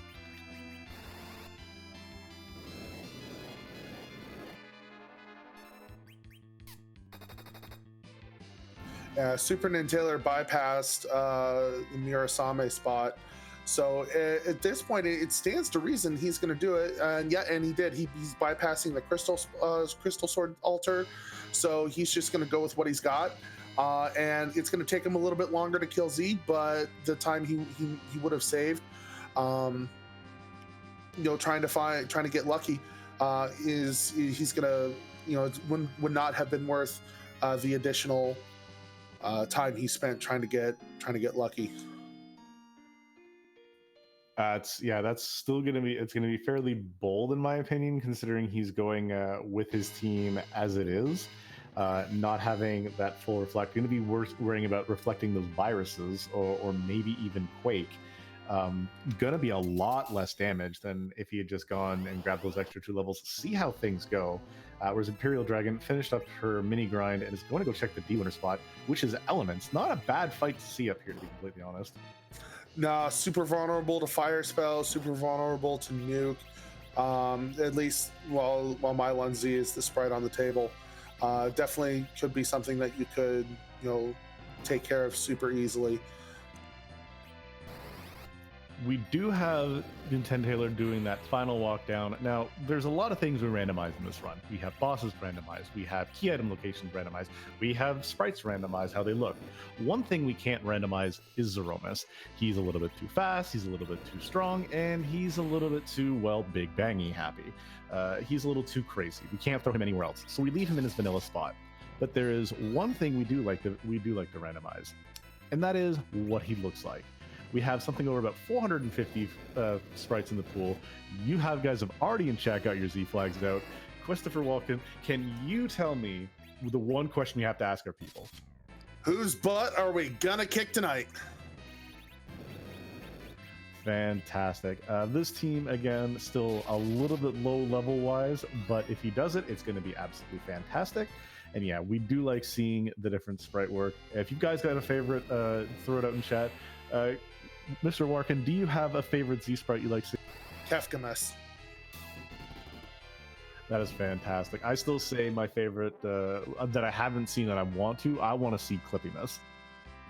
I have seen Clippiness. Clippiness is amazing, but I'm one of those kind of old school type guys. My in my opinion, Zeromus is an evil guy, but he's got nothing on just the absolute psychotic, crazy nature of Kefka, and we've got Jellomus. Jellymus. Oh, all right. That's that that is a sprite right there. So we had Lufia music and we have Lufia sprite apparently, according to what I'm seeing in chat. But yeah, that is fantastic. Works in tandem. Imperial Dragon, though, on her side, finished off that Elements fight, got a Tower Key and a Rat Tail, and is going to make another attempt at this Valvalis fight. While we have SuperNinTaylor is doing not half bad damage, just about 2k-ish damage from that Cecil, and has Yang in the back row, using him as his agility anchor. Yeah, he was probably just the agility lining up correctly, and honestly, the way he's got it set up, I might have rearranged the characters just a little bit, put Yang and Cecil in the same row, so they could both do their front row damage. But I don't hate this at all. Absolutely, that would have been my thought too. Get him in the front row so that he can do his full damage, especially if you're going to be berserking him off. But it looks like Rosa is actually doing white reflex as well, so not getting those heals off. Probably going to get a Cure 4 from Fusoya in a few moments. Most likely, either that or she's got stuff set up.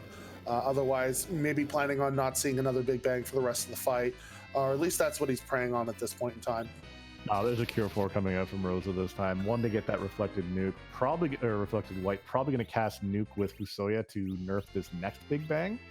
But yeah, is definitely going to be taking a little bit of damage here. Palom's going to go down. That's honestly not the character you could have walled. You could have thrown it on Yang, because he would survive a couple of Big Bangs, whereas Palom, even with reflective viruses, it's still damage you're going to be seeing, or else this is going to be a very slow Z fight.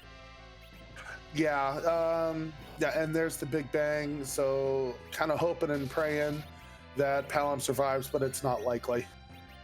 No, absolutely not. That Big Bang was barely nerfed, as we see. Fusoya taking a good hit. Cure 4 is coming out, going to medic everybody up and get continuing on. Going to see Black Hole, so going to also have to re-berserk up our bruisers really soon. Yeah, and without Bacchus wants to do so, that's just annoying. So definitely should have done things a little bit differently, just in pure optimization. Yeah, Yang only hitting for about 1,000, with the berserk falling off. Cecil's not going to be doing much better. 1,300. So not taking the time to align your, set your party up appropriately, could end up costing SuperNinTaylor, either in time or in having to do a possible reset. Absolutely, yeah. Yang berserk barely hitting between 1,100 and 1,900. Whereas Cecil popping between 14 and 1800, so they are hitting around the same. If he was up front, it'd be doing a whole lot more.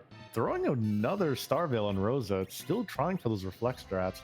At this point, you just got to lean into the berserk strats because you're not nerfing your Big Bangs. Rosa is going to go down if you don't get a Cure 3 pot, which he has none of. So he's going to be hitting someone. There's the team-wide virus. That's probably going to be... Well, it is almost Fusoya down, as a matter of fact. Yeah,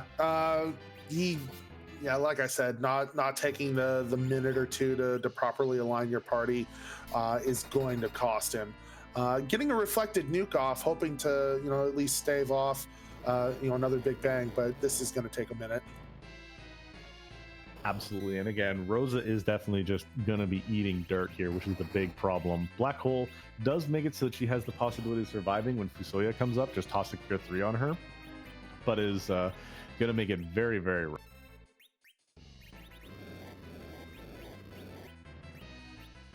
Yeah, and sometimes just these small optimizations are the key to spend a minute here, gain 3 minutes here.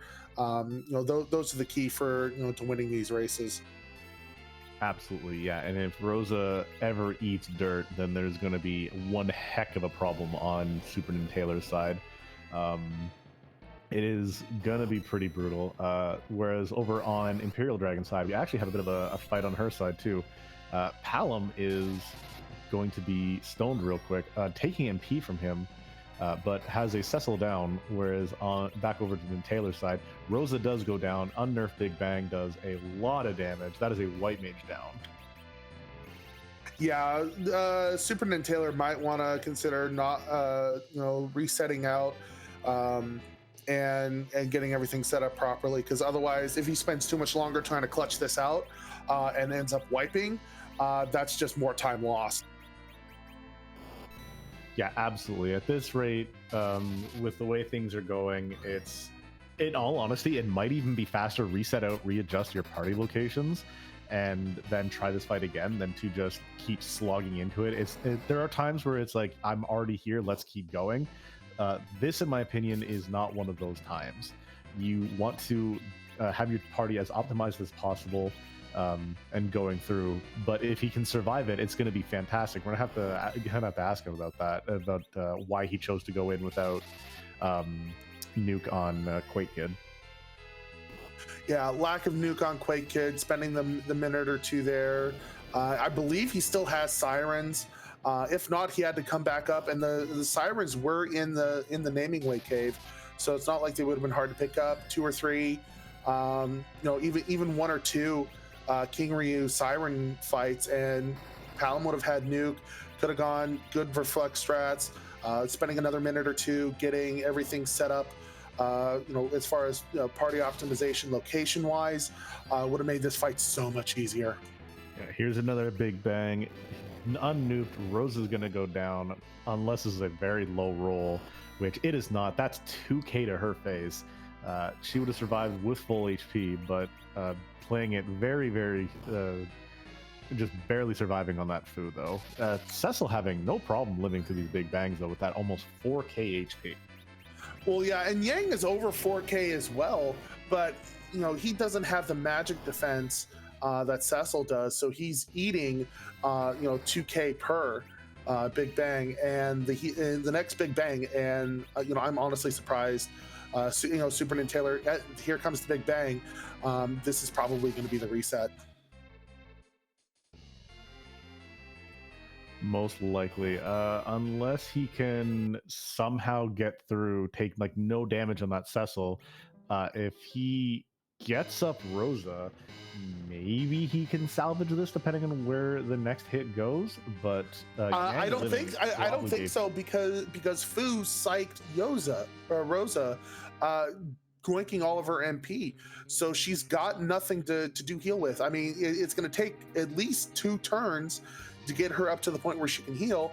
But remember, Rosa also has 400 MP. 100 or so MP drained from her is nothing. That's like saying, hey, here's a quarter of my MP. So she can take a psych like that and not care. That's the thing. You see MP pools and think, oh, you don't have a lot. No, Rosa, Rydia, and Palom, they have absurd MP pools.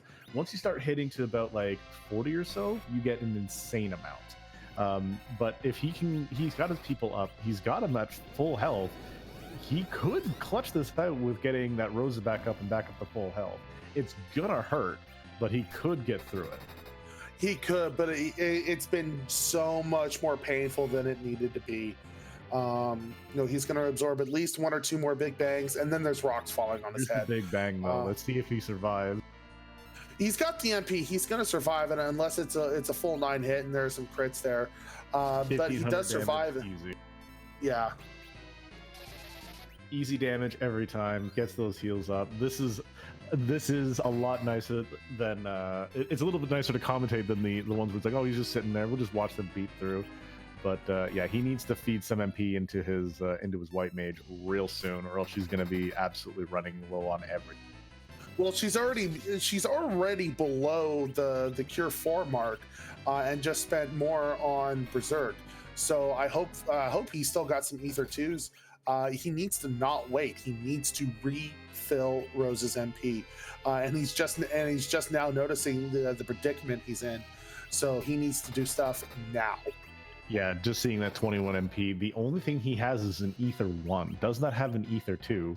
No elixirs also. That 900, that is...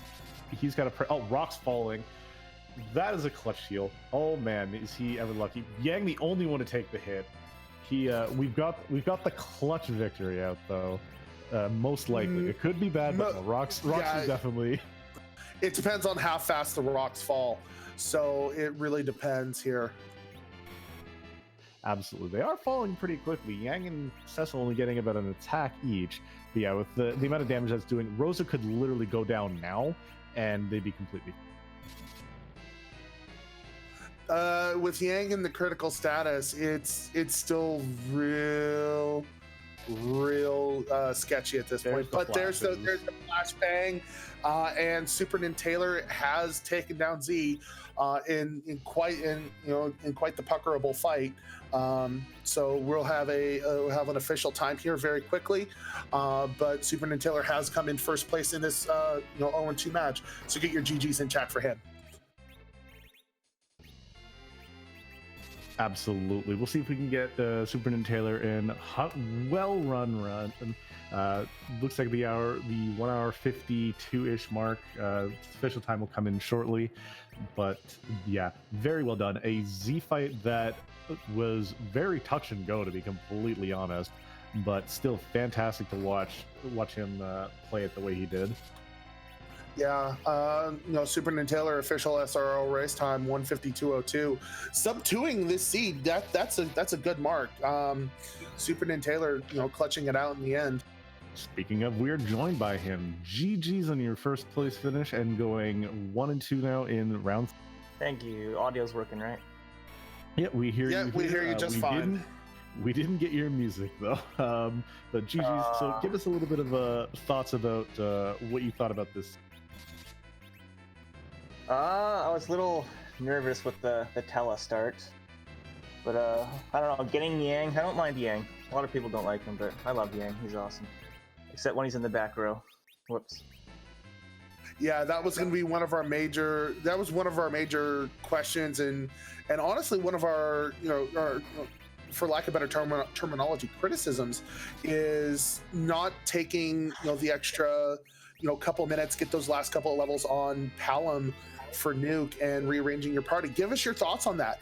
Were you just, go, get it there as fast as possible, or did those things just not cross your mind? I honestly don't have much game knowledge at all. I don't even know what level Palom gets Nuke at. I didn't even know she didn't have Nuke. I wasn't paying attention to that really. He gets it at level 52, by the way. Right, okay. What level was he at? 50. Oh, okay. Yeah, see, I don't have enough game knowledge to really pay attention to that kind of stuff. I just look at how much health I have. It's like, okay, I can survive big bangs. Let's go fight them. That's about where my brainwave is at with this game right now. Hey, it's still a great way. You managed to clear it. You got there. Again, it was a very touch and go fight there for a little bit. But let's take it back a little bit further. You did your D-Machine grind very early, and you went down in the underground. You saw the Odin, and you saw the Ogopogo down in Feymarch. What was your thought process when you saw those with the levels you had, kind of jumping to those fights? I don't know. I thought maybe I could clutch out an Odin fight, but I died twice, and I was like, you know what, screw it. Then I saw Ogopogo, and I was just like, no thank you. And yeah, I was really hoping the Earth Crystal wasn't there. Like, I was clearing out, I was gonna start at the Macedonian spot and work my way back in the moon. And as I was walking down there, I was like, just please tell me nothing's in the Feymarch. But yeah, seeing the Earth Crystal at the actual Macedonian spot was pretty sweet. Yeah, that definitely helped you out and saved you a bit of time. Give us your thoughts on that CPU fight. Going for those 50-50 reflects, and for the first couple of them, just did not pay off. Yeah, a little bit of YOLO going on there. The fight was taking forever, and I was just getting a little bit nervous because obviously I don't know where my opponent is at. So I was hoping for a little bit of luck. But he had the the float didn't work, and then my reflected, I think it was virus, didn't work. So I don't know. The nuke worked at least. I wanted to try to gamble a little bit because I was a little bit nervous. That's part of the reason why I forgot to rearrange Yang as well. I was starting to get nervous towards the end as I was going to the final fight. Because I know I'm 0-2, one more loss and I'm out. But I mean, I'm probably not going to make it anyway, but it's still nice to still have that hope of making it to the next stage. I know the exact feeling you're going through. It's one of those things, you know, hang on by a thread and hang on as long as possible. Yeah. Hey, you can still make it. You can get 2 wins back to back and make it into the bracket seed. But yeah, so speaking of that, how many seeds have you done in practice for the current Swiss rounds we've been in, and have you practiced any of the bracket seeds? I think I did a couple bracket seeds, just joining random asyncs, not really paying attention to what the flags are until after I join it. It's like, oh hey, it's bracket seeds. But other than that, no, I only played this game like blind. I've never seen or watched anyone play this game. I played it completely blind, maybe about a month or so, maybe less than a month before I signed up for the tournament. So, and that's actually, it's a really fun game. Probably one of my favorite Final Fantasies now. But yeah, I did a few asyncs, so I'm not too practiced with the game, but I'm getting better, I think. Absolutely. I've seen you, I've actually been commentating with a couple of your other races, and you have improved very much from some of the where you first started, and it has been interesting seeing your growth. Again, just that little bit extra, and you will be doing a whole lot more. Comments in chat, and I agree. Like, you may not be able, you could go further in the tournament, or if anything else, playing spoiler is always a good time. But yeah, it's the little things you've been doing. You did a fantastic job. You did a great showing today. And if this is anything to say, you probably could still make it into brackets. So yeah, I'll give it my best. All right. Do you have any other questions from Christopher? I No. do. I'm just bringing up who your possible opponents could be in that 1-2 bracket. Do you have any particular people that you're hoping to avoid? Any particular people that you're hoping to hit? I haven't actually paid attention to the standings, but I don't know. Bring on anyone. I'm ready. It's a joke. Nice. I was gonna say in the 1 and 2 slot, we've got some pretty quality runners. We've got Neon Gray. They're pretty good. One of our restream corners, Smebty, he's really good as far as I'm concerned. I'm kind of surprised he's in the 1 and 2 slot. Mm-hmm. Yeah, Demarine's in the 1 and 2 slot. Aizen Tiama's in the 1 and 2 slot. Nightdew surprisingly in the 1 and 2 slot. So we've got some real high-powered runners in that 1 and 2 slot, that 1 and 2 bracket. So yeah, there are definitely some dangerous names in there. Yeah, I guess it's luck of the draw. You get some bad matchups, you end up at the bottom. But I'm sure they'll work their way back up. Oh yeah, there are definitely some people that I fully expect to make brackets, even from the 1 and 2 slot. In those names that I mentioned. Yeah. So, do you have any final thoughts? Anything, anything on the, anything else that's been unsaid so far? Not that I can think of, really. I'm trying to think, but I can't think of anything that I wanted to bring up. No, I can't think of anything. But yeah, maybe I'll see you guys next time on stream. All right, well, thank you very much, SuperNinTaylor. Thank you for letting us restream you. Great job today. Again, moving to 1 and 2. Well raced. GG's to you, my friend, and see you in next week's matches. Yeah, thanks. See you later. GG's. Alrighty, Imperial Dragon doing King Ryu grind, getting some of her last bit of levels to get ready to get set up. So right now she's obviously seen the first place finish come through, but still trucking through like a champ and gonna finish this race for us. Absolutely, and with that 10 key item, she is going to get that grind off a little bit sooner. No more hourglasses though, so it's a little bit slower in some aspect. The fact that she still has to take up these heals and will have to heal up the blitzes, but the fact that yeah, she's still going. She's going to be going into the respectable time and has a really good team. Getting that fatal on our Quake kid. So Palam's I think about 4 levels off from Nuketown. Yeah, one thing that I saw in her inventory was a Soma drop that I'm surprised she hasn't dropped on Fu yet, so he can start quad nuking things before having to refill. Very true. We could still see it being used later, or might just not. Might have forgotten about it. Is one of those spells or one of those items that you forget. Actually, I was mistaken. Getting fatal, she is 6 levels off from the nuke levels, so still gonna have to probably go through the remainder of these King Ryus. Yeah, but still, even with 180,000 XP a shot, assuming you do get the 1 life glitch off. Yeah, she number one in this fight, she needs to get Palam back up. But getting the stop off, so that's going to make life so much easier, for Imperial Dragon. Absolutely, and we saw her clear out some of the other areas, so she does have that rat tail. Definitely, probably not going to go down there once she goes through the Masamune altar.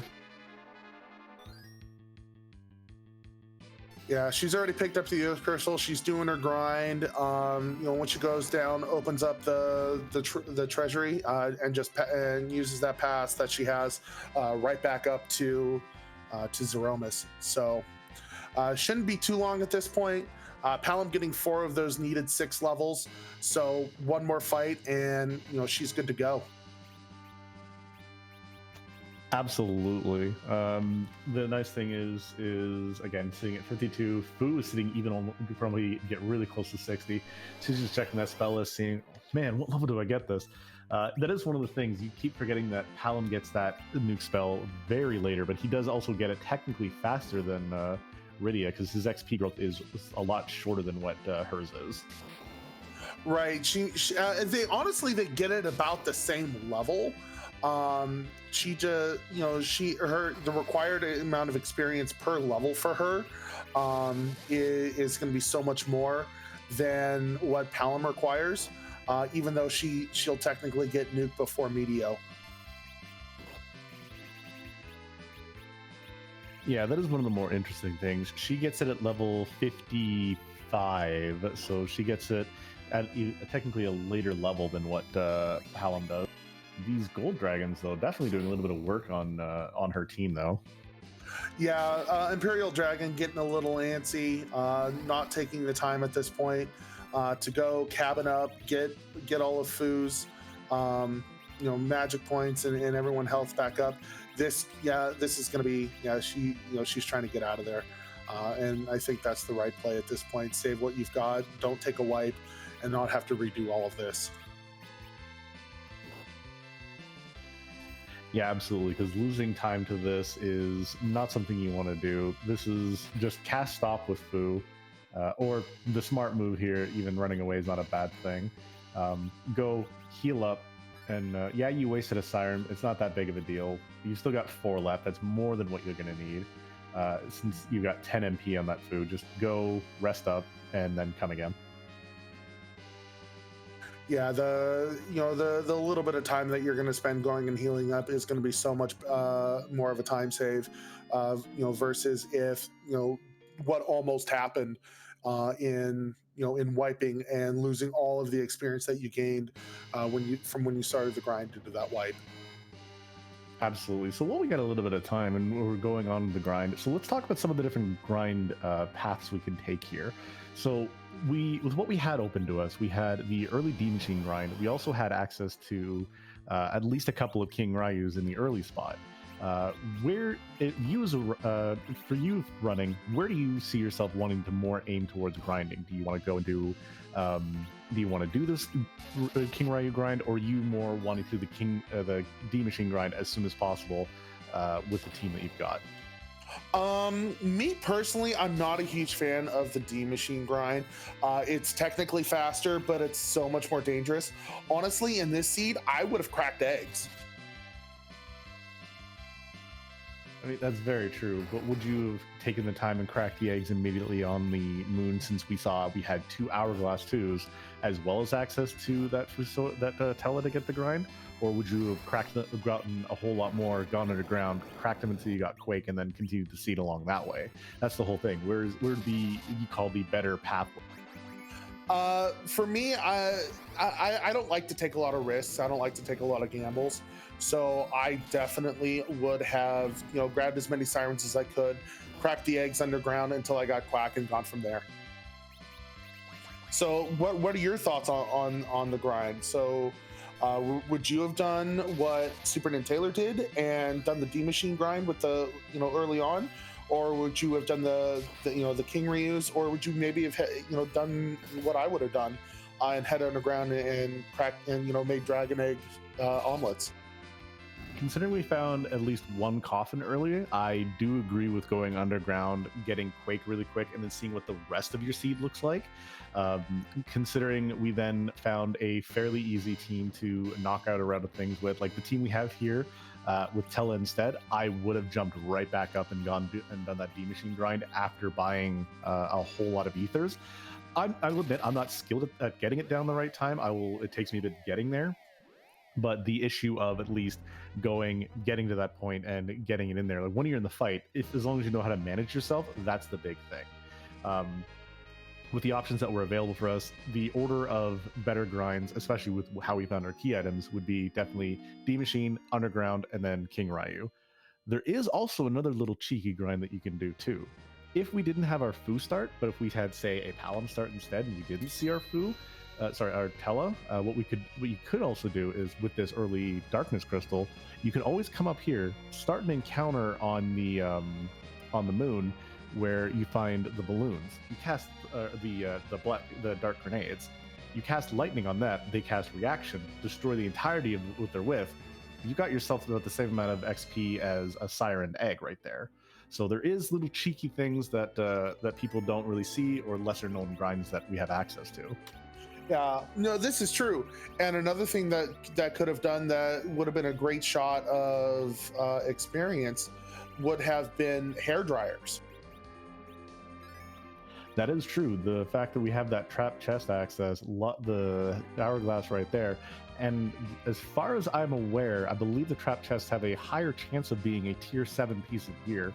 I have seen white spears. I'm not sure if they hit tier 7 or they're tier 6. I never can keep those two straight.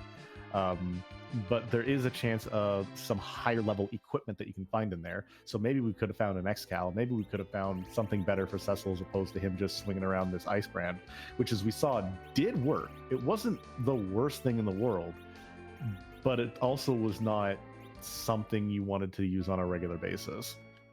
Yeah, like, and that's one of those things about this flag set where my game knowledge is a little lacking, and something I probably ought to study up on before week 4 is, what items fall into what tier of loot, and where you can find those pieces of loot. What the conditions are to find those tiers of items.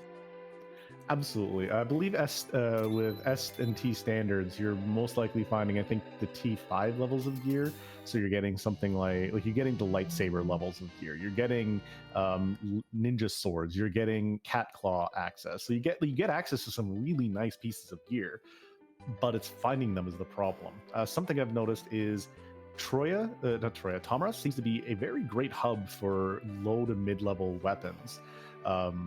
Mid to high level weapons. So we've seen a lot of ninja swords, we've seen cat claws, we've seen lightsabers there. So the second you get access to that underground, my first thought is we're going shopping, especially if I've got a Cecil, if I've got maybe a Yang, maybe an Edge somewhere soon, which we didn't see in this seed. Could still be hidden behind would be hidden behind the Earth Crystal. Or the Giant. Yeah, so we were Earth Crystal, Giant, and what were the 3 characters we were missing? We were missing Sid, Edge, Kane, and Sid. Kane. Yeah. So yeah, three of the big melee powerhouses we were missing. So this seed really set you up for reflect strats. Honestly, depending, where was Porum? I can't remember. Was she was at? Porum was on the moon. Porum was on the moon. Rosa was on the moon. Porum was in.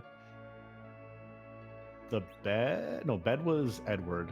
Yeah, we had Bedward. Was no Baron Castle was our Duke character. Yeah, Baron. Yeah, Baron. Yeah, Baron Castle. Rosa.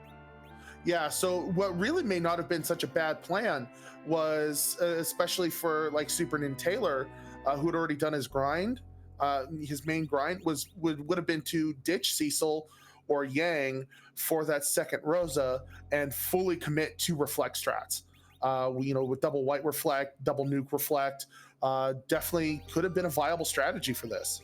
Oh, absolutely. With the team that you had at that point of getting that second Rosa, if you didn't mind doing a little mini grind, throwing out some, if he had done it that way and gotten rid of that Cecil, because again, we're not looking at really good weapons for him. Again, Ice Brand, okay, that's an item.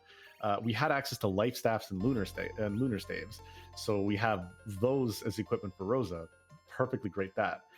You could just do something along the lines of that, and just have Yang be who you reflect on, and have him just berserked up and go, and then you have double Rosa, you have Palom, and you have Fusoya. Yeah, and when you and it's easy to speculate about this after the fact. Knowing what we knew, after the fact, it's very easy for us to say, oh, he should have done this, he should have done that. In the moment, it's hard. You have literal seconds to make these decisions and plan your routes. So there's absolutely nothing wrong with the way SuperNinTaylor went about this, or the way Imperial Dragon went about her seed. It's just one of those things where when you have the time to sit back, think about it for a minute, that you're able to find.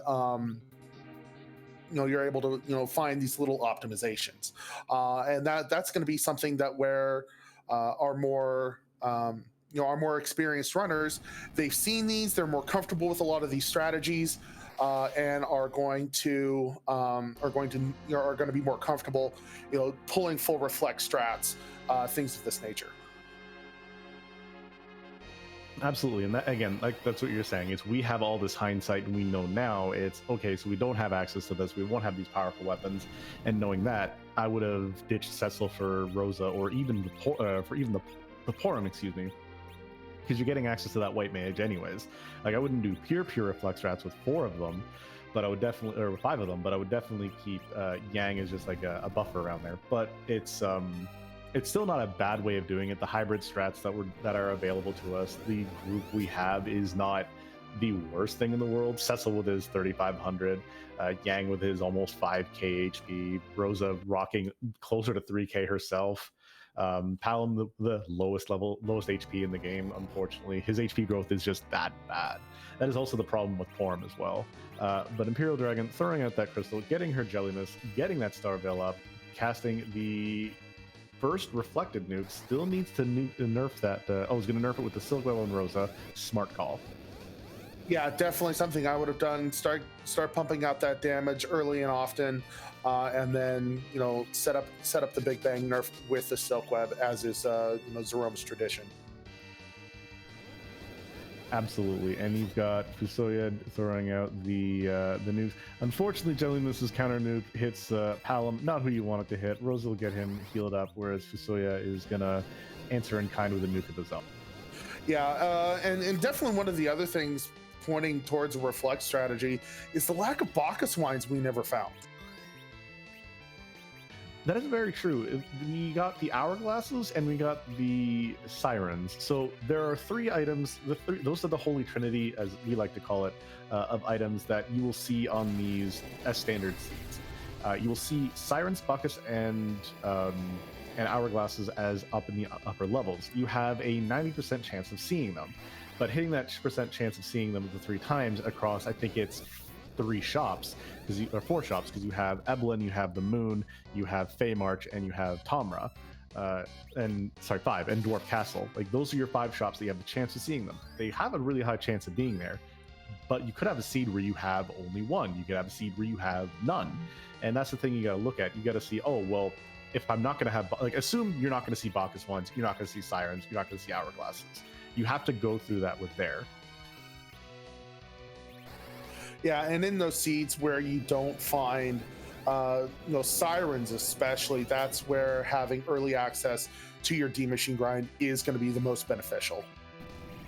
Exactly, and depending on how I think some of the bracket seeds are going to go, I think we might see a little bit more of a dive towards Evelyn Castle doing those trap chests. I still highly doubt it, though. I consider seeing it probably more of a probably still more of the traditional areas, maybe even seeing something along the lines of a door grind in Sealed Cave. Hallam, though, using that crystal to try and nerf this Big Bang, I don't think he did it in time, but also eats a counter nuke to the face. He did get the nerf off, which is the important part. So, good sacrifice there on the part of Imperial Dragon. Absolutely, and yeah, this is the point where we're getting those nukes off. We're gonna get the heals off. It was good timing. I thought he might have been just a little bit late, but shows what I know, and that's why I commentate and don't.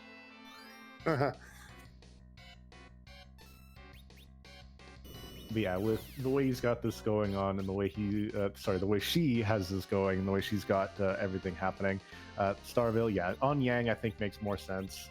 Have Cecil just be berserking, or have Yang be berserking here, is probably not a bad idea, or just, I guess, having them as chemists still works. Yeah, like I said, with the way everything is set up, having Cecil play that supportive chemist role, with a Zerk Yang that's reflected because he's got the HP. Not so much in the defenses department, but definitely is a full blown meat wagon. Can definitely make everything just a lot easier on this fight.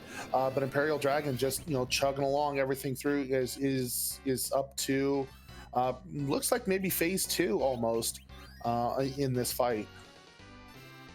Yeah, I haven't been counting damage, but she is definitely getting through this, doing the reflected whites, actually using Fu, who is a fairly decent damage dealer, to throw out that Silk Web for nerfing. I probably would have thrown that with a Cecil instead, personally, and have Fu continue with the damage.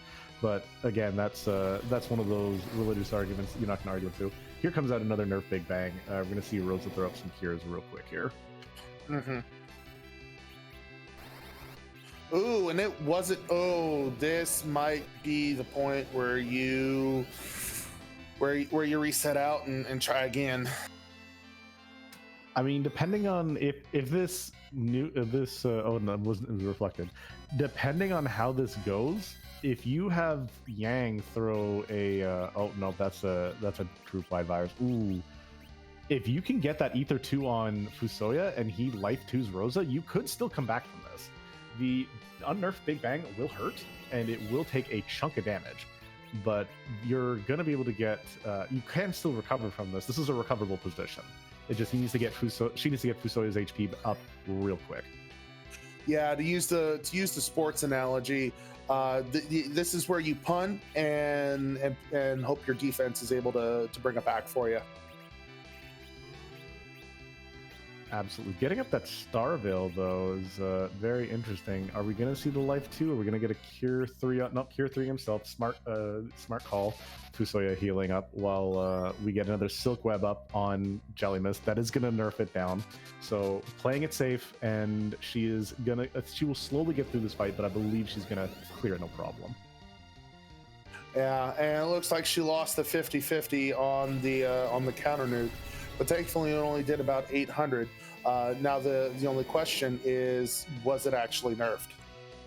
The damage on that nuke tells me, unfortunately. Yeah. This is just Imperial. I know this is going to be hindsight, but you need to reset out, and she does. Yeah, I was going to say this is a reset. Once you see that Fu go down, Yang just will not have any staying power to be able to do anything. Might look at some of the stuff we have, and she might change what she's doing. Might have thought, oh, do I have that legend sword?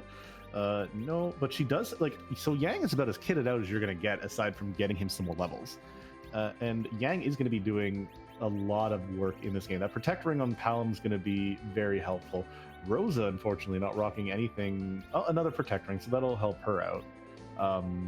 But Yeah, and overall, yeah, it looks like the main problem was Imperial Dragon just didn't take the time she needed to, go in, make sure everyone was properly equipped, as best as possible, to try and give herself the easiest amount of time on that Z fight as possible.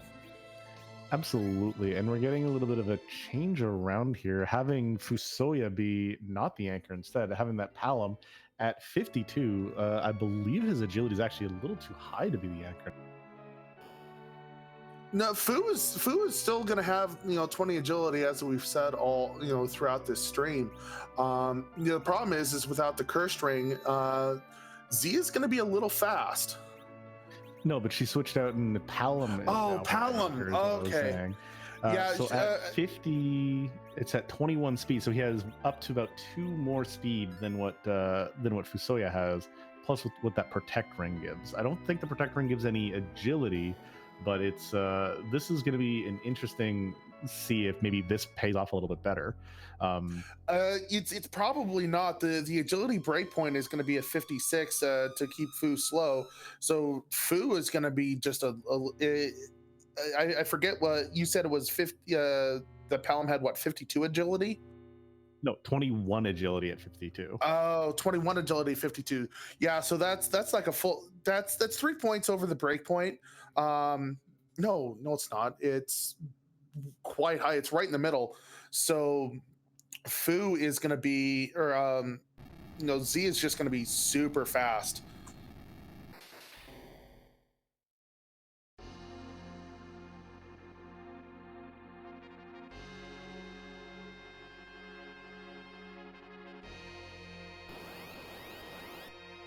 Yeah, and with I believe I saw the crystal ring on it gives an additional 5, maybe 27 agility at this point. So just maybe 1 or 2 agility shy of hitting that relative agility 2 rating. But yeah, that's a fast couple of shakes before that crystal comes out. This is a speedy Zeromus this fight.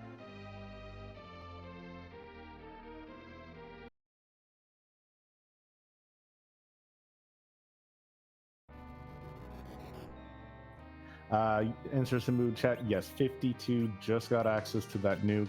Like I said, should be at 21 or 22 agility, depending on if he gets the agility at 52 or if he gets to that 50. 23 agility, so that could be the 28 agility then with that crystal ring on then. So yeah, we will be seeing an alright agility-ish relative agility. Again, super shout outs to Simbu for a lot of the work that he does. He does a lot of the math breakdowns, so we don't have to, and that's what we keep him around.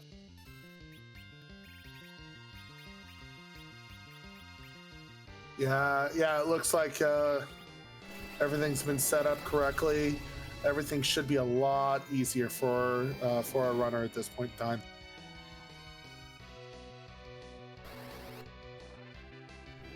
Yeah, Big Bang successfully nerfed. Nukes coming out should be okay getting everything out. Reflect strats coming in fast and hot. As long as Palom stays above the 1600-ish HP mark. Gonna be again, hopefully that fairly safe Zeromus as long as the cures keep coming out where they're necessary. Also, no battle speed was not changed, Simbu.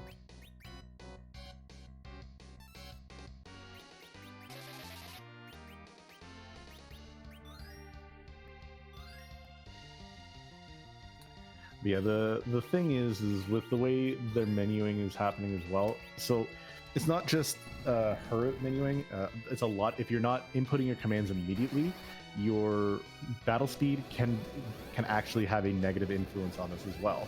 If you're not instantly menuing, you might want to have a battle speed 3. Battle speed 3 agility or battle speed 3 is not a bad thing to have.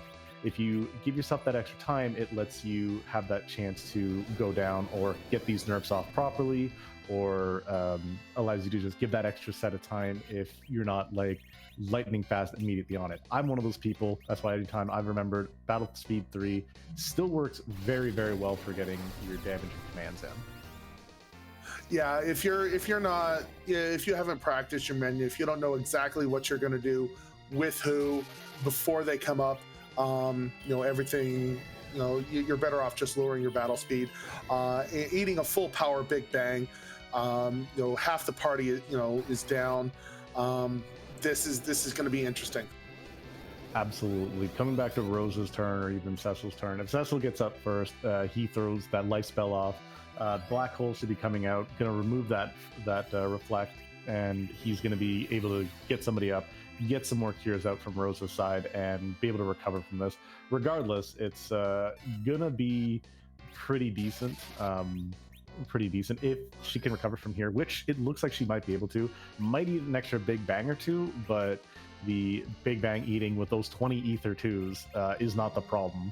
This will be a battle of attrition, and as long as you keep playing it the right way, you will win it. A life 2 on one of your casters or on that Palom could definitely help with getting through this fight. Yeah, and he looks like he's just gonna, she is just gonna keep trucking along, reflecting those nukes off of Cecil from Fu, getting everything set up. Really what should be happening is using Cecil as that chemist, keeping Fu's MP up, and all of that, making sure that the damage keeps flowing. Absolutely, and yeah, again, we need to see getting people up and getting these heals off and keeping people healthy. Like the damage, yeah, you need to get that out too. That's 100% a thing. It does get the run buffering going, but if you're only having 2 spellcasters up doing this, Fusoya is going to be eating a little bit of dirt, and Cecil probably is going to be joining.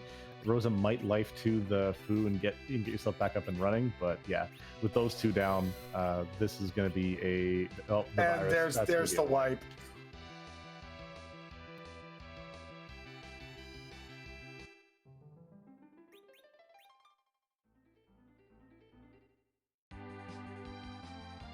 And again, chat, can we rally around Imperial Dragon? She is not giving up, taking those 2 wipes. She has not FF'd from the looks of it. She is going to be getting knocked out and just little pause, might be going and getting a new anchor from that bedward. But again, guys, show her some love, give her some follows. She's been doing a fantastic job throughout this entire seed, though. Yeah, make sure to spam those follows, spam those good jujus for her. She and everything. Right now she's trying to solve this puzzle with the way she has it set up. So yeah, send your love, spam your good jujus for her. Let's get Imperial Dragon through this Z fight. Yeah, it looks like instead of going for the character, she went and bought those Cure 3s. Very, very smart pickup, because that means you can throw, again, Yang or Cecil as your Reflect buddy, and then you won't have to worry about curing them. You can just have them throw a Cure 3 on themselves, or have, again, as we said, Cecil and Yang working as chemists here. They can just chunk out some heals. Yeah, that's 40 Cure 3s, or 50 Cure 3s. That's more than what she's going to need to get through this fight and make sure that no death happens this time. Yeah, I think she might. I saw a rune axe in her inventory, and if she wants to, not do, chemist strats with Cecil, she'd be a lot better off throwing that rune axe on Cecil, and getting him zerked and getting, at least getting some damage from somewhere. That rune axe is going to do a lot more damage than an ice brand. Yeah, absolutely. And at this point, where a shield won't matter a whole heaping lot, the big thing is you want Cecil to be at least contributing more damage than what he's doing. Maybe even just have Yang act as chemist, or even just do the full hybrid strats. Get Rosa and get Fu to throw up those berserks, and then have Palom throw out his first nuke as throw out the silk web as a Big Bang nerf. Get the heals up and go that way. That's also another option for her to be going, but she is still going at it. She's doing a great job for as we've seen her run through this.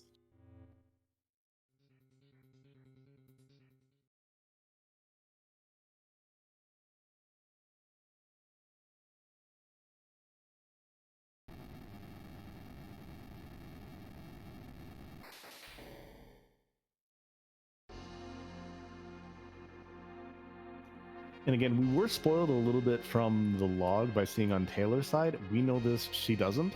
If she went and did maybe, this is again, just if you wanted to go, you wanted to get this done and this is what's happening, go to the White Spear altar, get that Legend Sword. There's an Excalibur for Cecil at least, so you have that plus access to the Cold Forge.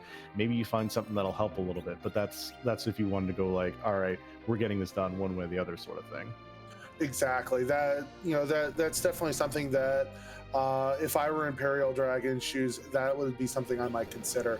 But again, she doesn't know where the Legend Sword is, you know, to do that. So that would involve, and honestly, a little bit more of a grind may not be a bad thing. Get Palom over that 2k HP mark.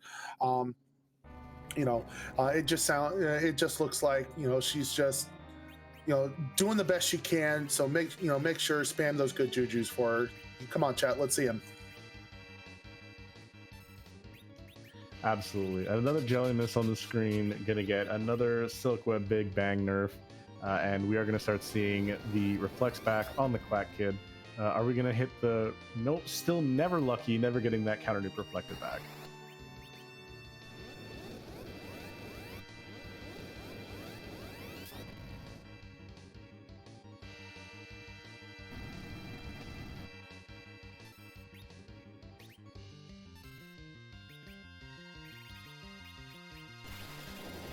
Yeah, as you mentioned, with what she has access to item-wise, there is still the option of doing it in specific ways, throwing on the Rune Axe on Cecil to get some hybrid strats if you're not going to your Reflex strats. But this will still, again, with the advent of the extra potions, as long as she keeps these nerfs up, is going to get through this fight with relative ease, especially with the Cure 3s to keep Palom and everybody else up.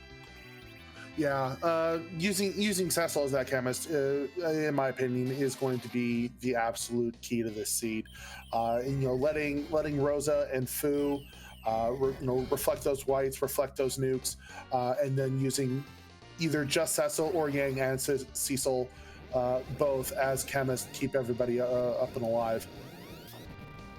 And looks like she's doing both, having both the frontliners act as little HP batteries, which does allow her casters to continue doing their reflected spell strats, which is not a bad idea. If she can get a heal off on Cecil, she'll be fine. Even a nerfed Big Bang should kill him from this range, unless it's a very low 800 roll.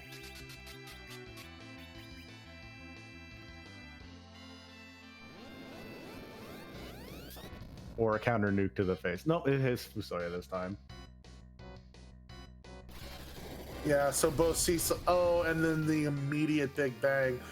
Cecil and Fu both going to be in serious danger of, eating space rocks. Cecil, but Fu survives with a 600 damage. And really, that's the important thing, is Fu surviving. I don't agree with him with her using Fusoya to heal. I think you're better off, but it actually ends up working out in the favor with the timing of that black hole. So everyone's going to get a free heal. Get that Star Veil back up. I would have honestly saved that Star Veil for Yang, but because he's got the HP to tank things a little, much better than Palom does. Absolutely, and something I kind of disagree with here is if you should get Cecil back up to act as a second chemist, just so you have them working as your healers. Rosa could have cast Life to get him back up in full and not have to worry about anything. Not having with a big pack of Ether 2s, this would be just like little things I would say would work a little bit better in this. It's especially Fu's going to start needing to start drinking some ethers real soon. As we saw, he had 60 MP when he's casting this nuke. Yeah, so Yang's gonna have to spend his turn ethering up Fu rather than getting Cecil back up to take care of everything. So this is kind of going to be this could make or break this fight for Imperial Dragon. Absolutely, and it actually doesn't do it makes it, because that is the flashes on the screen. That's a GG.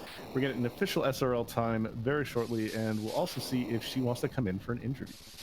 Yep, get those GGs in chat for Imperial Dragon. She is not a quitter. She came in, she finished everything up.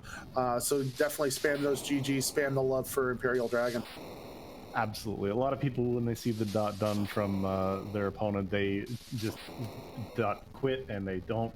There is no quit in her, and we are, in fact, joined by our second place finisher, GG Imperial Dragon. GG.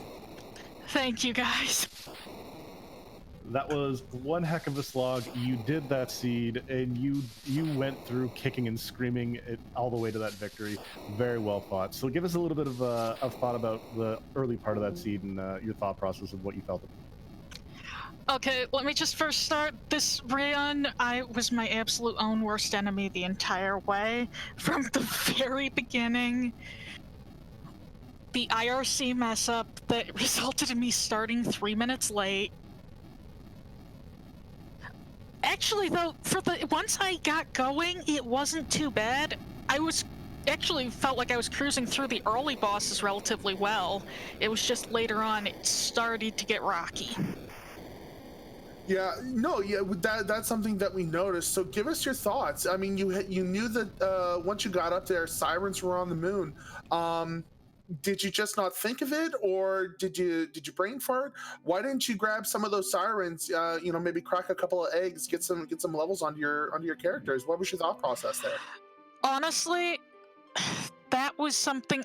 I was just flustered at that point and starting to. Basically, my brain just went a little bit. I know that I should have. Looking back, I feel stupid for not doing it, but once in a while, when I get absolutely fixated on things, it just happens. I miss the option. Yeah, and that can happen to absolutely anybody. So don't feel bad about it. You can focus yourself on one course of action, and just forget to do the little things that make your life so much easier. So don't feel bad about yourself. But walk us through that Z fight. The multiple times. Give us your thought process on that. It was basically I was having a little bit of. I know that I was that I needed to be buffering better than I was. I missed some big bangs that I should not have missed. I should have had those nerfed, but I just was a few seconds off, I think, and once with the way my party's hit points were, I went just barely enough, so some of the people, the second a big bang hit them, they were done. Yeah, you did manage to make some good recoveries from there, though. The second last attempt wasn't so much, but the last one, any big bang, you got the healing off, you got the MP recovery on Fusoya as required. One thing I was more curious about from the early game of the seed, though, is when you got that darkness crystal early, you actually kind of faded the moon character for a fair while, and you left Rosa kind of sitting on the moon. What made you decide not to go and get that character maybe a little bit earlier to get her probably some more XP or help you with some early bosses? Well, I'm actually now trying to trace back through. I think when I went to the moon and picked that character up, I want to say I think I already had a Rose, which looking back, I probably should have taken the second one, and it probably would have gone better. I shouldn't. Having the two melees, now that I think about it, not my best plan. That was actually something we were commenting on. It's when we were thinking about it, it's like, with hindsight, both Roses would have been better. No, I was talking about the early Rosa when you had the darkness crystal, and instead of going to the moon, you were kind of running around on the underworld, or on the regular world, and doing some checks there, as opposed to grabbing your fourth character and or grabbing a fourth character and heading around to then do hobs or ordeals and such. Why'd you put off grabbing that character till almost doing the package at the same time? It's one of those my mind sort of I've been trying to get better about it, but once in a while my mind sort of fixates. I've got a loop of what I usually do, and sometimes I forget to derail that. Indeed. Well, that's good. It's at least you're recognizing it. It could be something for the next couple of rounds that you go, and more for future seeds. Again, you put up one heck of a showing. The mid game, when you saw the bosses in the Fey March and you saw what was there, what was your opinion on something like that? I looked at them and I was like, I figured I sort of stepped back thinking, okay, I'll level grind a bit, maybe come back for those, but sometimes when I see things that I really have trouble handling at Fey March, which at least one of those was, I tend to just sort of step back and go for other things before. It's actually cost me a lot of time in some races, but this one actually it paid off.